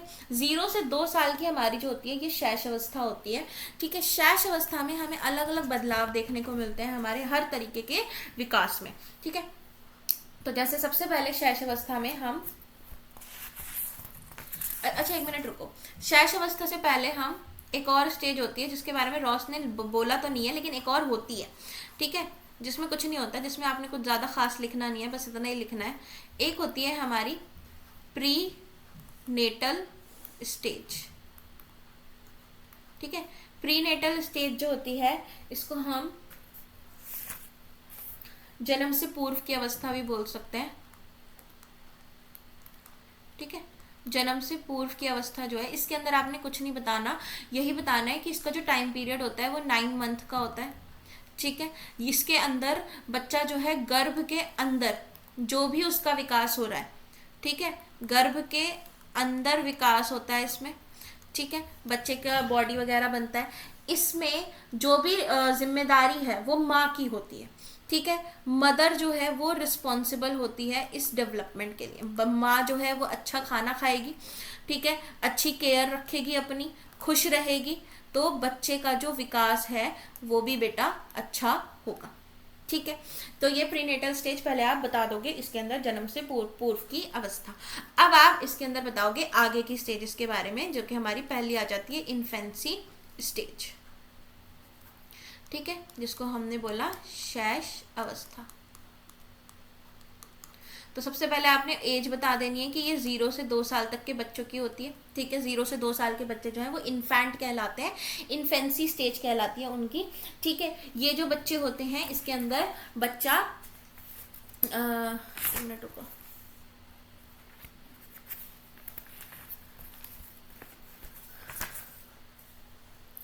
अब देखो हिंदी की बुक में अगर हम देखें तो हिंदी की बुक में अलग अलग डेवलपमेंट्स बता रखे हैं अलग अलग स्टेजेस में, ठीक है। तो आप अलग अलग डेवलपमेंट में, अलग अलग स्टेजेस में जाने की बजाय इससे अच्छा है कि सब एक साथ ही हम करें, ठीक है, क्योंकि इन्होंने सारी उनके बारे में नहीं बताया है, इन्होंने सिर्फ फिजिकल डेवलपमेंट के बारे में बता रखा है आपकी बुक में, फिर इन्होंने सारे डेवलपमेंट के बारे में आ गए, ये कोई नहीं, मैं बता देती हूँ आपको, ठीक है। चलो, इन्फेंसी पीरियड जो होता है ये हमारा, इसके अंदर बेटा जो हमारा फिजिकल डेवलपमेंट है, यानी कि जो शारीरिक विकास है वो सबसे तेजी से होता है, ठीक है, बच्चे की जो हाइट वेट है वो बहुत तेज़ी से बढ़ती है इस उम्र के अंदर। ठीक है, तो फिजिकल डेवलपमेंट आपका बहुत तेज़ी से होगा। फिर इसके अंदर आपने क्या बता देना है कि बच्चा जो है अपने सेंसेस से और अपनी मोटर से, यानी कि जो उसकी इंद्रियां होती हैं, ठीक है, इंद्रियों से और गत्यात्मक जो कौशल होते हैं उनसे काम करता है। ठीक है, यानी कि अपने सेंसेस यूज करता है वो, अपनी आंख, कौन से सेंसेस, आईज और ईयर, ठीक है, इनका सबसे ज्यादा यूज करता है। और मोटर कौन सी, मसल्स कौन सी, हैंड एंड लेग्स। ठीक है, इन मसल्स का वो बहुत ज्यादा यूज करता है, इन्हीं से वो दुनिया को समझता है और देखता है। ठीक है, बच्चा जो होता है इस उम्र के अंदर पेरेंट्स पे डिपेंडेंट होता है, डिपेंडेंट ऑन पेरेंट्स, यानी कि माता पिता के ऊपर निर्भर रहता है। बच्चा जो है वो माता पिता के ऊपर क्या रहेगा, बहुत ज़्यादा निर्भर रहता है। 0 से 2 वर्ष का बच्चा। ठीक है, इस उम्र के अंदर बच्चा जो होता है सेल्फिश होता है। सेल्फिश इन सेंस कि इस उम्र के अंदर बच्चा जो है अटेंशन सीकर होता है, वो चाहता है कि हर कोई मुझे देखे। ठीक है, कोई किसी और को ना देखे। जैसे आपने देखा होगा ना, एक छोटे से बेबी को अगर हम ऐसे करते हैं कि ये मेरी मम्मा है, तो वो रोने लग जाता है। ठीक है, अटेंशन सीकर होता है, सेल्फिश होता है, अनसोशल होता है, बिल्कुल भी सामाजिकरण उसके अंदर नहीं डेवलप होता। ठीक है, कैसे किसी के साथ सोशलाइज करना है उसको नहीं पता अभी। ठीक है, किसी कैसे बात करनी है, कैसे उठना है, कैसे बैठना है, नहीं पता। क्यों? क्योंकि वो इनोसेंट है, चालाक है या बदतमीज है नहीं कहेंगे। क्यों सेल्फिश है, क्यों अनसोशल है? क्योंकि वो इनोसेंट है, अभी उसको कुछ नहीं पता, उसको दुनिया के बारे में, दीन दुनिया के बारे में कुछ भी नहीं पता। ठीक है, उसके बाद उसके जो इमोशंस हैं बेटा, ये अनस्टेबल होते हैं, अभी उसका अपने इमोशंस के ऊपर कोई कंट्रोल नहीं है। ठीक है, चीज़ें फेंक देता है उठा के, गुस्सा करता है, ज़मीन पे रगड़ के रोने लग जाता है खुद को। ठीक है, तो अभी ये सारी चीज़ें उसको नहीं पता। टाइम कॉन्सेप्ट उसके अंदर डेवलप नहीं हुआ है, उसको समय की कोई पहचान नहीं है, आज कल परसों ये सब उसको नहीं पता। ठीक है, इसके अंदर बच्चा जो होता है बहुत ज़्यादा इमेजिनेटिव होता है। इमेजिनेटिव यानी कि बहुत ज़्यादा इमेजिनेशन उसकी बहुत अच्छी होती है। ठीक है, चीज़ें बहुत इमेजिन करता है। उसके बाद लैक ऑफ मोरालिटी होती है, यानी नैतिकता का अभाव होता है उसके अंदर, उसके नैतिकता के बारे में भी कुछ भी नहीं पता इस उम्र के अंदर। ठीक है, उसके बाद इमिटेशन की टेंडेंसी होती है उसमें। इमिटेशन का मतलब होता है बेटा अनुकरण करना। ठीक है, अनुकरण, अनुकरण मतलब कि नकल करना। आप फोन को लेके हेलो हेलो करते हो, वैसे ही वो टीवी का रिमोट लेगा, कान पे लगा के हेलो हेलो करेगा। तो अनुकरण करता है, नकल करने की जो टेंडेंसी है, जो क्षमता है, वो उसके अंदर बहुत ज्यादा होती है, और अनुकरण से ही वो सीखता भी है बेसिकली। ठीक है, तो ये होती है शैश अवस्था। शैश अवस्था में ये सारे, जैसे इमेजिनेशन आपका कॉग्निशन हो गया। ठीक है, इमोशंस अनस्टेबल में इमोशनल डेवलपमेंट हो गया। ठीक है, इमिटेशन भी आपका कॉग्निशन में आ जाएगा, मोरालिटी आपका जो है इमोशंस में आ जाएगा। ठीक है, सेंसेस मोटर फिजिकल में आ जाएगा, सेल्फिश एंड सोशल आपका सोशल डेवलपमेंट में आ जाएगा। चारों प्रकार के विकास हमने यहाँ पे बता दिए। ठीक है, अब ये हो गई हमारी पहली अवस्था। इसके बाद आती है हमारी दूसरी अवस्था, जिसको हम बोलते हैं हमारी अर्ली चाइल्डहुड। ठीक है, प्रारंभिक बाल्य अवस्था। ओफो, हिंदी में इतनी स्पेलिंग मिस्टेक हो जाती है ना मुझसे। हिंदी मेरी अच्छी है, ऐसा नहीं है कि कमज़ोर है, पर हो जाती है मिस्टेक मुझसे। अर्ली चाइल्डहुड, प्रारंभिक बाल्य अवस्था। ठीक है, अब अर्ली चाइल्डहुड प्रारंभिक बाल्य अवस्था में आप कैसे शुरू करोगे? वो 2 साल तक की थी, इसको आप करोगे 2 से 6 साल। ठीक है, 2 से 6 वर्ष की ये उम्र होती है जो आपकी अर्ली चाइल्डहुड होती है। ठीक है, इसके अंदर बच्चा जो है आपका, मैं बताती हूँ अभी।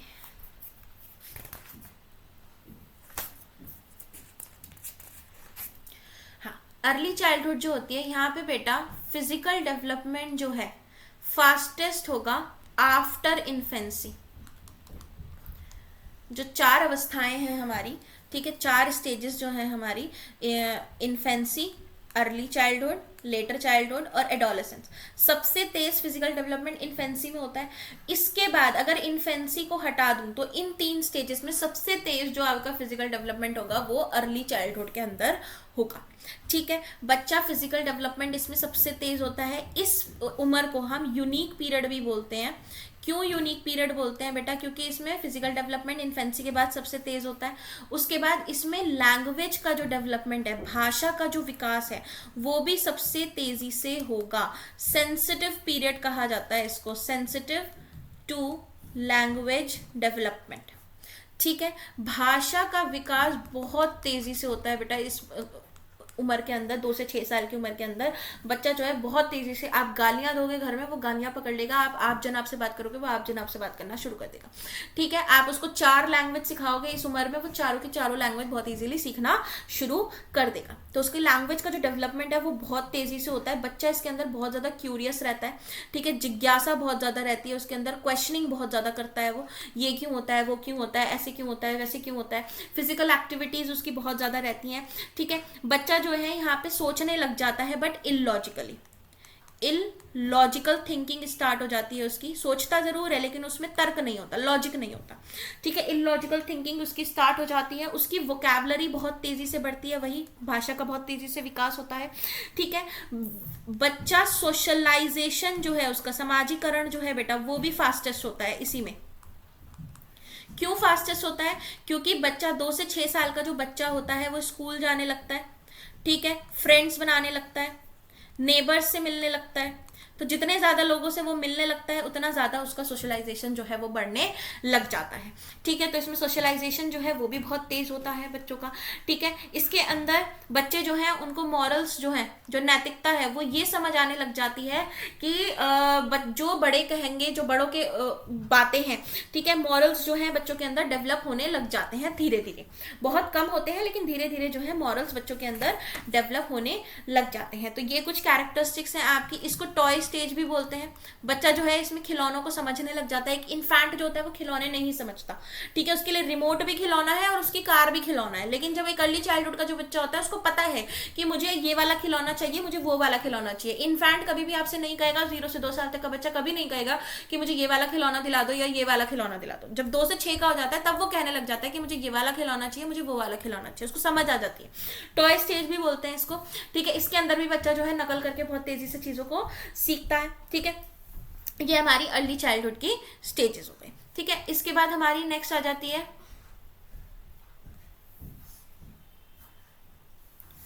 चल नेक्स्ट आ जाएगी हमारी लेटर चाइल्डहुड।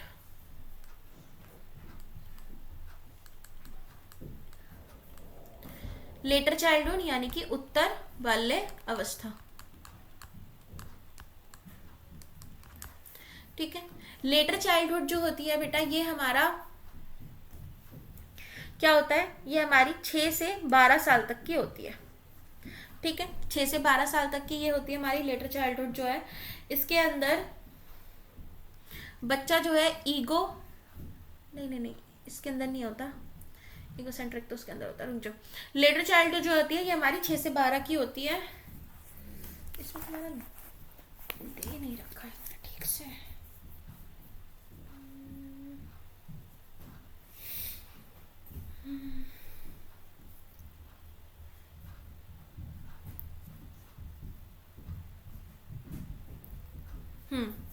ये वाली जो स्टेज होती है बेटा ये होती है गैंग एज। गैंग एज मतलब गुंडा वाला नहीं, गैंग एज मतलब बच्चा जो है इस एज के अंदर बहुत ज्यादा फ्रेंड्स बनाने शुरू कर देता है। ठीक है, बहुत ज्यादा दोस्त बनाएगा और उन दोस्तों के प्रति बहुत लॉयल भी रहता है। ठीक है, वो आपको गलत कह देगा, अपने दोस्तों को गलत नहीं कहेगा। ठीक है, तो ये फ्रेंडशिप एज होती है, फ्रेंड्स एज भी होती है, गैंग एज भी होती है। ठीक है, स्कूल एज भी होती है। बच्चा जो है एलिमेंट्री स्कूल के अंदर चला जाता है इसमें। ठीक है, एलिमेंट्री क्लासेस के अंदर चला जाता है, 6 से 12 साल की होती है। इसके अंदर बच्चा जो है अब कॉन्क्रीट चीजें जो होती हैं, ठोस चीजें जो होती हैं, कॉन्क्रीट ऑब्जेक्ट्स को लेकर उसकी जो थिंकिंग है वो लॉजिकल हो जाएगी। ठीक है, कॉन्क्रीट ऑब्जेक्ट को लेकर उसकी जो थिंकिंग है वो लॉजिकल हो जाएगी। ठोस चीजों को लेकर जो चीजें उसके सामने हैं उनके बारे में वो लॉजिकली सोचना जो है वो शुरू कर देगा। ठीक है, इसके अंदर बच्चा जो है लेटर चाइल्डहुड के अंदर बच्चा क्लासिफिकेशन करना शुरू कर देता है। क्लासिफिकेशन यानी कि वर्गीकरण। जैसे कि मैंने उसके सामने बहुत सारे शेप्स रख दिए, ठीक है, इस तरीके से, तो वो बता देगा कि ये 2 शेप्स अलग हैं और ये 2 शेप्स अलग हैं। जैसे ये वाला एग्जांपल मैंने आपको बताया था कि पतंग है और एरोप्लेन है, तो वो क्लासिफाई कर लेगा कि ये पतंग है और ये एरोप्लेन है। ठीक है, क्लासिफिकेशन उसके अंदर आ जाएगा। रिवर्सिबिलिटी वो सीख जाएगा। रिवर्सिबिलिटी यानी कि उलट पुलट कर चीजें देखना। जैसे कि अगर मैंने उसको बोला 2 + 3 अगर 5 होता है तो बताओ 3 + 2 क्या होता है, तो वो बता देगा फौरन 5 होता है। ये चीज अर्ली चाइल्डहुड के अंदर नहीं होती है। ठीक है, तो रिवर्सिबिलिटी उसके अंदर आ जाती है। इसके अंदर तुम्हारा और क्या आ जाता है, कंजर्वेशन आ जाता है बच्चे में, ठीक है, संरक्षण जिसको बोलते हैं। कंजर्वेशन का मतलब ये है कि अगर आपने बच्चे को 1 किलो आलू दिए, ठीक है, और आपने वो 1 किलो उसको रुई दी और बोला कि बताओ किसका वेट ज्यादा है, तो जब तक बच्चा अर्ली चाइल्डहुड में होगा ना तो वो कहेगा आलू का वेट ज्यादा है। लेकिन जब बच्चा लेटर चाइल्डहुड में आ जाएगा बेटा तो वो कहेगा कि दोनों का वेट जो है सेम ही तो है, दोनों 1-1 किलो ही तो है, ठीक है। तो कंजर्वेशन उसके अंदर आ जाता है। और उसके अंदर एक और चीज आ जाती है, वो होती है सीरिएशन। सीरिएशन यानी कि वो असेंडिंग डिसेंडिंग ऑर्डर जो है ये भी सीख जाता है, छोटे से बड़े क्रम में लगाना, बड़े से छोटे क्रम में लगाना, ठीक है, ये भी वो सीख जाता है। ओके, तो ये सारी चीजें लेटर चाइल्डहुड के अंदर उसमें आ जाती है। इसके बाद हमारी जो नेक्स्ट आ जाती है लास्ट वाली, वो हो जाती है एडोलेसेंस, जिसको हम क्या बोलते हैं, किशोर अवस्था, ठीक है। ये जो होती है ये हमारी 12+ से चलती है, ठीक है। 12+ से क्यों चलती है, क्योंकि 12 साल की उम्र में हमारा जो ब्रेन है वो पूरी तरीके से मेच्योर हो जाता है। अब जो हमारा दिमाग है बेटा वो एब्स्ट्रैक्ट चीजों को लेके, ठीक है, एब्स्ट्रैक्ट थिंकिंग करने लग जाता है। यानी कि जो चीजें हमारे सामने नहीं है उन चीजों पे भी विचार विमर्श करना, तर्क वितर्क देना जो है हमारा दिमाग शुरू कर देगा, एब्स्ट्रैक्ट थिंकिंग कर देगा, ठीक है। ये जो एडोलेसेंस जो होती है ये बेटा चाइल्डहुड से एडल्टहुड जो होती है इसके बीच में एक ब्रिज का काम करती है, ठीक है। बाल्यावस्था से वयस्क अवस्था तक जो है एक ब्रिज का काम करती है एडोलेसेंस जो होती है, ठीक है। इसीलिए इसको ट्रांजिशनल पीरियड भी कहा जाता है, ट्रांजिशनल पीरियड। इसको गोल्डन एज भी बोला जाता है क्योंकि काफी सारे बदलाव आते हैं बच्चों के अंदर, प्यूबर्टी आ जाती है बच्चों के अंदर, हार्मोनल चेंजेस आ जाते हैं, बच्चों को सेक्स डिफरेंस समझ आने लग जाता है, मैं लड़का हूँ मैं लड़की हूँ, ठीक है, ये चीजें समझ आने लग जाती हैं उसको, ठीक है। इसके अंदर बच्चे जो हैं हाइपोथेसिस बनाने लग जाते हैं, हाइपोथेसिस यानी कि अपनी कल्पनाएं बनाने लग जाते हैं, परिकल्पनाएं, ठीक है, परिकल्पनाएं देने लग जाते हैं और उनको प्रूफ भी करने लग जाते हैं। इसमें ईगोसेंट्रिक हो जाते हैं बच्चे। ईगोसेंट्रिक का मतलब होता है उनका मानना होता है कि जो हमारा पीओवी है, ठीक है, जो my POV is world's POV, जो मेरा पॉइंट ऑफ व्यू है किसी बात को लेके वही दुनिया का भी पॉइंट ऑफ व्यू है उस बात को लेके, ये ईगोसेंट्रिक थॉट्स रखते हैं, ठीक है। तो ये सारे बदलाव आपको एडोलेसेंस एज में देखने को मिलते हैं। ओके, तो ये सारी स्टेजेस आप इसके अंदर बता दोगे। उसके बाद हमारी एडोलेसेंस के बाद जो आती है वो हमारी एडल्टहुड आ जाती है, ठीक है, जिसको आप बता सकते हो, लिख सकते हो अगर इस पे क्वेश्चन आता है स्टेजेस पे। प्रीनेटल से आपने स्टार्ट किया, फिर आप एडल्टहुड बता दोगे। एडल्टहुड वयस्क अवस्था होती है, वयस्क ले लो या प्रौढ़ ले लो, ठीक है। तो एडल्टहुड के अंदर आप बता दोगे कि इंसान जो है वो रिस्पॉन्सिबल हो जाता है, जिम्मेदारी को समझने लगता है, अपनी मैच्योर हो जाता है, ठीक है। उसकी जो इमोशनल स्टेबिलिटी है, अपने इमोशंस पे, अपने संवेग पे वो काबू पाने लग जाता है, इमोशन स्टेबल हो जाते हैं, फिजिकल एक्टिविटीज जो हैं वो कम हो जाती हैं, ठीक है। वो सोशलाइज करना, उसका सोशलाइजेशन जो है, सोशल डेवलपमेंट जो है वो स्ट्रांग हो जाता है, अच्छा हो जाता है, ठीक है। उसका IQ बढ़ने लग जाता है, इंटेलिजेंस बढ़ने लग जाता है, उसका कॉग्निटिव डेवलपमेंट जो है वो बढ़ने लग जाता है, ठीक है। मैच्योरिटी आ जाती है उसके अंदर। ये सारे एग्जाम्पल्स आप एडल्टहुड के अंदर बता सकते हो, ठीक है। मॉरल डेवलपमेंट हो जाता है, ये सब चीजें आप उसमें बता दोगे, ठीक है। इसके बाद अब आपका ये हो गया, ठीक है।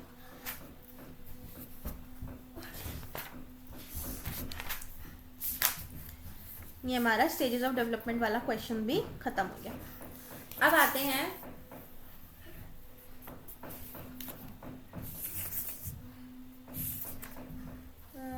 फिजिकल डेवलपमेंट दे रखी है इन्होंने पेज 19 पे, अगर आप देखोगे हिंदी की बुक में दे रखा है, ठीक है। इंग्लिश की बुक में तो नहीं दे रखा उतना, इंग्लिश की बुक में भी दे रखे हैं वैसे। पेज नंबर अगर इधर से देखोगे 11 से, ठीक है, तो वही इन्होंने फिजिकल डेवलपमेंट का काफी डिटेल में दे रखा है हिंदी वालों में, ठीक है। इंग्लिश वालों में नहीं, हिंदी वालों में काफी डिटेल में दे रखा है। तो हिंदी वालों में से मैं बता देती हूँ कि जैसे इनका नेक्स्ट क्वेश्चन जो बन रहा है वो ये बन रहा है कि growth and development across various stages from infancy to development, यानी कि फिजिकल डेवलपमेंट जो है आपका, इन्होंने पहले दे रखा है कि फिजिकल डेवलपमेंट जो है वो अलग अलग स्टेजेस में किस तरीके से होता है। ठीक है, तो इन्होंने फिजिकल डेवलपमेंट में जैसे सबसे पहले इन्फेंसी का दे रखा है कि इन्फेंसी में क्या क्या बदलाव आते हैं, फिर बाल्यावस्था में क्या क्या बदलाव आते हैं, ठीक है, और उसके बाद एडोलेसेंस में क्या क्या बदलाव आते हैं। तो मैं ये बस आपको लिख के दे देती हूँ, फटाफट इनको समझा आप खुद दोगे। ठीक है, मैं लिख देती हूँ यहाँ पे, जो इंग्लिश वाले बच्चे हैं वो भी इस चीज़ को उतार सकते हैं, बहुत ज़्यादा बड़ा टॉपिक नहीं करेंगे इसको। ठीक है, तो इसमें नेक्स्ट क्वेश्चन आप लिख लो, कौन सा क्वेश्चन हो गया, क्वेश्चन नंबर 4। ठीक है, physical development at various stages. ठीक है, अलग अलग अवस्थाओं में विकास के शारीरिक विकास। तो फिजिकल डेवलपमेंट पहला हमारा इन्फेंसी आ जाता है। इन्फेंसी में इन्होंने क्या क्या विकास दे रखे हैं हमारे, कि शैशव के शारीरिक विकास के 2 सोपान होते हैं, जन्म से 3 वर्ष की आयु, 3 से 5-6 वर्ष तक की आयु। ठीक है, तो इन्होंने पहले शैश अवस्था में दे रखे हैं कि पहले तो जन्म के समय पे बालक का जो शरीर है वो अनाकर्षक होता है। ठीक है, अनअट्रैक्टिव होता है उसकी बॉडी जो है, जब बच्चा पैदा होता है एकदम। ठीक है, उसकी त्वचा में आपको रिंकल्स देखने को मिलेंगे, देखते हो ना छोटे बेबीज की कैसी, जो एकदम न्यू बॉर्न होते हैं। ठीक है, चेहरा जो है वो स्वॉलन होता है, फूला हुआ देखने को मिलेगा आपको, उसका फेस जो है स्वॉलन फेस देखने को मिलेगा, क्योंकि बॉडी में लिक्विड होता है, माँ के उस लिक्विड में से वो निकलता है, तो उसका शरीर जो है वो फूला हुआ होता है। ठीक है, उसके बाद उसका जो वेट है, ये हो गई फॉर्म। ठीक है, ये हिंदी की बुक में बहुत अच्छे से दे रखा है, स्वरूप जिसको बोलते हैं। ठीक है, फिर उसके बाद वेट के बारे में दे रखा है इन्फेंसी में कि जन्म के समय तथा संपूर्ण शैशवावस्था में बालिका का भार बालक के भार से कम होता है। ठीक है, विमेन का जो वेट होगा वो मेन के वेट से कम होगा, लड़कियों के, गर्ल का जो वेट है वो बॉय के वेट से कम होगा। ठीक है, पूरी इन्फेंसी स्टेज में जन्म के समय शिशु का भार 5 से 8 पाउंड के बीच में होता है। जन्म के प्रथम सप्ताह में शिशु का भार लगभग 150 से 200 ग्राम तक का होता है। ठीक है, जन्म के टाइम पे, बर्थ के टाइम पे जो वेट दे रखा है, इन्होंने बोल रखा है इन्होंने 5 से 8 पाउंड का होता है। ठीक है, उसके बाद फर्स्ट वीक में जो वेट आ जाता है वो हमारा 150 से 200 ग्राम आ जाता है। ठीक है, प्रथम 6 माह में शिशु का भार दुगना, पहले 6 मंथ तक जो है उसका वेट डबल हो जाएगा एकदम। ठीक है, तथा 1 वर्ष में तिगुना, फर्स्ट ईयर में बिल्कुल थ्राइस हो जाएगा, तिगुना हो जाएगा। ठीक है, प्रथम वर्ष में भार बहुत तेजी से बढ़ता है। इस भांति 4 महीने में शिशु का भार 14 पाउंड, 8 माह में 18 पाउंड। ठीक है, तो इस तरीके से दे रखा है इन्होंने। 4 मंथ में जो है वो 14 पाउंड्स का हो जाएगा। ठीक है, 8 मंथ में जो है बच्चा 18 पाउंड्स का हो जाएगा। 1 ईयर में जो है बच्चा वो 21 पाउंड्स का हो जाएगा। ठीक है, और 5-6 साल का जो बच्चा है वो कम से कम 40 पाउंड का हो जाएगा। द्वितीय वर्ष में शिशु का भार केवल आधा पाउंड प्रति मास की दर से प्रथम 3 वर्षों में शिशु का भार तीव्र गति से बढ़ता है। तो मतलब शुरुआत में बहुत तेजी से बढ़ता है, फिर उसका वेट जो है धीरे धीरे बढ़ना शुरू हो जाता है। ये वेट के बारे में दे रखा है इन्होंने इन्फेंसी में। उसके बाद इन्होंने साइज के बारे में दे रखा है, साइज एंड लेंथ के बारे में दे रखा है। ठीक है, साइज और लेंथ के बारे में दे रखा है कि धीरे धीरे शिशु के आकार में वृद्धि होती है, धीरे धीरे उसका साइज बढ़ता है। शैशव में बालक की लंबाई बालिका से अधिक होती है।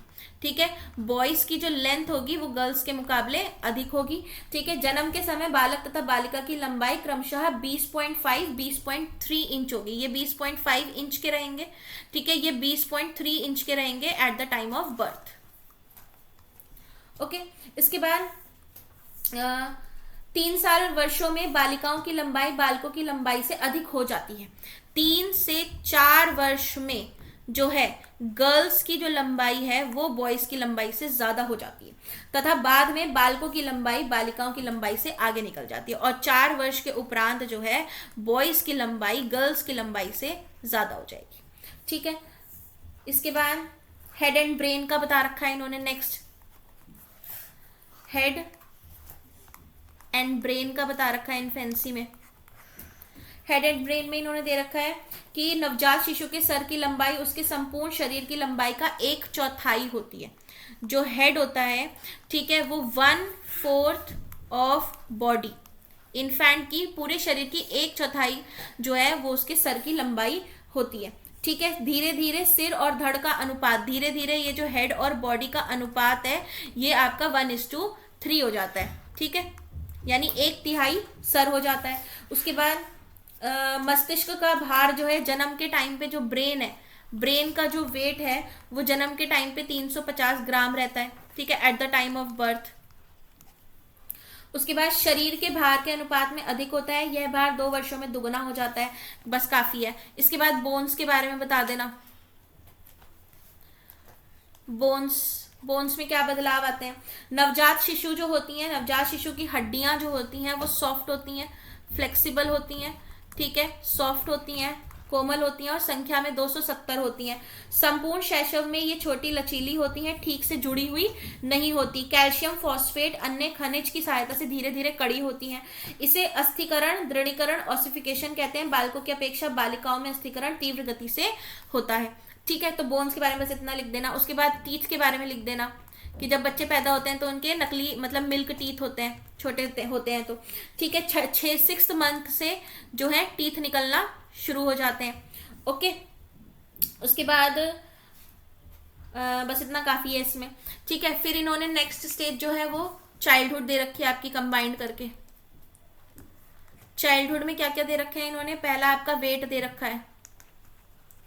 वेट में इन्होंने बता रखा है कि बाल्यकाल में बालक के भार में पर्याप्त वृद्धि होती है।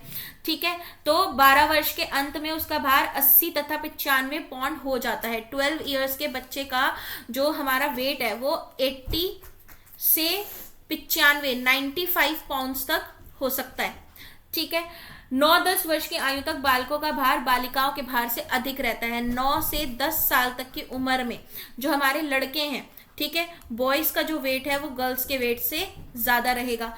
ओके, उसके बाद बालिकाओं का भार अधिक होने लग जाता है और 10 प्लस के बाद जो है हमारी गर्ल्स जो है इनका वजन ज्यादा होने लग जाएगा बॉयज के वजन से। ये वेट के पॉइंट में बता दिया आपने।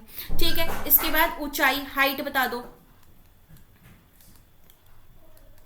हाइट के बारे में आप क्या बता दोगे कि बाल्यकाल में शरीर की लंबाई मंद गति से बढ़ती है। ठीक है, हाइट जो है वो स्लोली बढ़ेगी, आपकी धीरे बढ़ती है। इस अवस्था में कुल लंबाई लगभग 10-12 इंच ही बढ़ पाती है। 10 से 12 इंच ही जो है इंक्रीज देखने को मिलेगा आपको बाल्यावस्था में। ओके, इसके बाद 11 इयर्स की जो एज होती है, इस आयु में बालक लगभग 55 इंच लंबा हो जाता है। एक लड़का जो है वो आपका 55 इंच तक लंबा हो सकता है। ठीक है, बाल्यावस्था के अंतिम वर्ष में बालिकाएं बालकों से लगभग 1 इंच अधिक लंबी हो सकती है, ये बता देना है। उसके बाद इन्होंने हेड एंड ब्रेन का बता रखा है। हेड एंड ब्रेन में 8 वर्ष की आयु में, 8 इयर्स में जो है आपका सिर प्रौढ़ आकार का 90% तथा 10 वर्ष की आयु में 95% होता है। आपका जो हेड है, ठीक है, और आपकी जो बॉडी है, सिर प्रौढ़ आकार का 90% तथा 10 वर्ष की आयु में 95% होता है। ठीक है, आपका हेड 90% 8 इयर्स में, 10 इयर्स में आपका हेड जो है वो 95% हो जाता है। ठीक है, इससे हमारे ब्रेन के भार में भी चेंजेस आते हैं। फिर आप बोन्स का बता दो। बोन्स में क्या आ जाएगा कि बाल्यकाल में जो हड्डियां हैं, ठीक है, उनका जो नंबर है, जो संख्या है, ठीक है, वो उसमें इंक्रीज आता है। ठीक है, इस अवस्था में हड्डियों की संख्या बढ़ के 350 हो जाती है। ओके, उसके बाद एडोलेसेंस आ जाता है नेक्स्ट हमारा। ठीक है, एडोलेसेंस में क्या क्या बदलाव देखने को मिलते हैं फिजिक में हमारे? पहला वेट में क्या देखने को फर्क मिलेगा कि किशोर अवस्था में किशोरों का भार किशोरियों से अधिक होता है। ठीक है, बॉयज का वेट जो है गर्ल्स के वेट से ज्यादा होगा। इस काल के अंत में बालकों का भार बालिकाओं के लगभग 25 पाउंड अधिक रहेगा। ठीक है, 25 पाउंड एक्स्ट्रा रहता है लड़कों का वेट गर्ल्स से। ओके, उसके बाद हाइट में क्या डिफरेंस देखने को मिल रहा है कि इस अवस्था में किशोरों तथा किशोरियों की ऊंचाई तीव्र गति से बढ़ती है। 15 वर्ष की आयु में किशोर एवं किशोरियों की ऊंचाई लगभग समान होती है। 15 इयर्स की एज में दोनों की जो हाइट है वो सेम देखने को मिल सकती है। 18 इयर्स में किशोरों की लंबाई, जो हमारे बॉयज हैं, ठीक है, इनकी लंबाई किशोरियों से लगभग 6-7 सेंटीमीटर जो है अधिक हो जाएगी, बाय 6 और 7 सेंटीमीटर। ठीक है, उसके बाद सिर, हेड एंड ब्रेन के बारे में बता दो। हेड एंड ब्रेन में क्या बता सकते हो? इस काल में भी सिर तथा मस्तिष्क का विकास होता रहता है। 15 तथा 16 वर्ष, 15 या 16 इयर्स के बाद भी ये जो है आपका हेड और ब्रेन बढ़ता रहेगा। किशोरी 16 वर्ष की आयु में अपनी अधिकतम ऊंचाई प्राप्त कर लेती है। सॉरी, मस्तिष्क का भार 1200 से 1400 ग्राम के बीच में इसमें रहता है। ठीक है, जो हमारा दिमाग है इसका वजन 1200 से 1400 ग्राम तक का रहेगा। फिर बोन्स के बारे में बता दो। बोन्स में इस अवस्था में अस्थि निर्माण की प्रक्रिया पूर्ण हो जाती है, कुछ छोटी हड्डियां परस्पर जुड़ जाती हैं। तो हमारी जो बोन्स हैं वो फ्यूज हो जाती हैं और आपस में ज्वाइंट हो जाती हैं, जो स्मॉलर बोन्स होती हैं। ठीक है, इसके बाद टीथ का बता दो कि किशोर अवस्था के प्रारंभ में लगभग सभी स्थायी दंत निकल आते हैं, तो परमानेंट टीथ पूरे हो जाते हैं इस एज तक आते आते। ठीक है, और इसी के अंदर आपका प्रज्ञ दंत जो होता है, विजडम टूथ जो होता है आपका, वो भी इसी के अंदर आना शुरू हो जाता है। ठीक है, तो इस तरह से आपने फिजिकल डेवलपमेंट, जो एक क्वेश्चन इन्होंने बना के दे रखा है, वो आपने बता देना है। अब इसमें जो नेक्स्ट क्वेश्चन जो हमारा आता है वो आएगा फैक्टर्स अलग अलग। ठीक है, कि कौन से फैक्टर्स हैं जिनसे हमारा फिजिकल डेवलपमेंट अफेक्ट होता है। ठीक है, कौन से फैक्टर्स हैं जिनसे हमारा इंटेलेक्चुअल डेवलपमेंट अफेक्ट होता है। इंटेलेक्चुअल डेवलपमेंट होता क्या है? ठीक है, कॉग्निशन जिसको बोलते हैं हम, कॉग्निटिव डेवलपमेंट। ठीक है, उसके बाद हमारा इसमें हमारा सोशल डेवलपमेंट आ जाएगा कि सामाजिक डेवलपमेंट क्या होता है, उसके कौन से फैक्टर्स हैं, क्या कैरेक्टरिस्टिक्स हैं, अलग अलग डेवलपमेंट्स के बारे में पढ़ेंगे इसमें हम। उसके बाद इसमें है हमारा, मैं देख लूँ, मॉरल डेवलपमेंट है। ठीक है, मॉरल डेवलपमेंट के बारे में पढ़ेंगे। उसके बाद पियाजे का कॉन्सेप्ट है, और कॉलबर्ग की थ्योरी है, एरिक्सन की थ्योरी है, तो रिपीटेड है।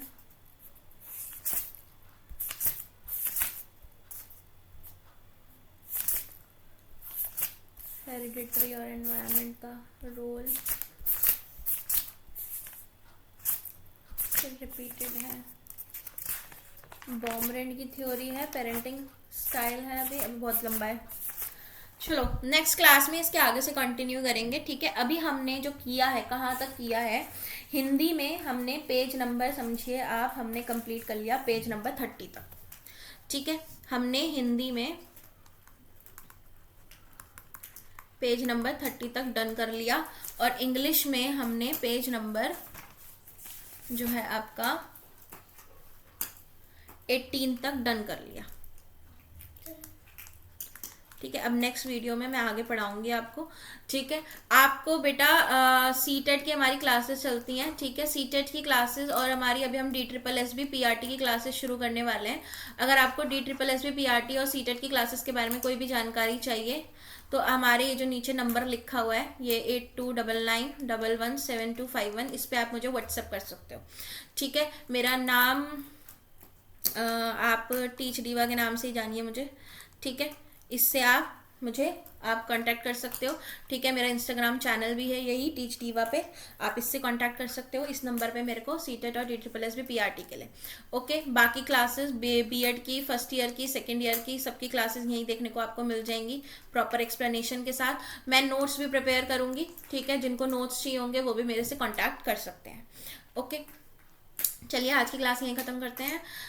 बाय एवरीवन, आपका दिन शुभ हो, अच्छा हो। नेक्स्ट क्लास में मिलते हैं। कमेंट्स में ज़रूर बताइएगा आपको मेरी क्लास कैसी लगी। ठीक है, और प्लीज़ एनकरेज करिएगा ताकि मैं और वीडियोस बनाऊँ। Thank you so much, bye everyone.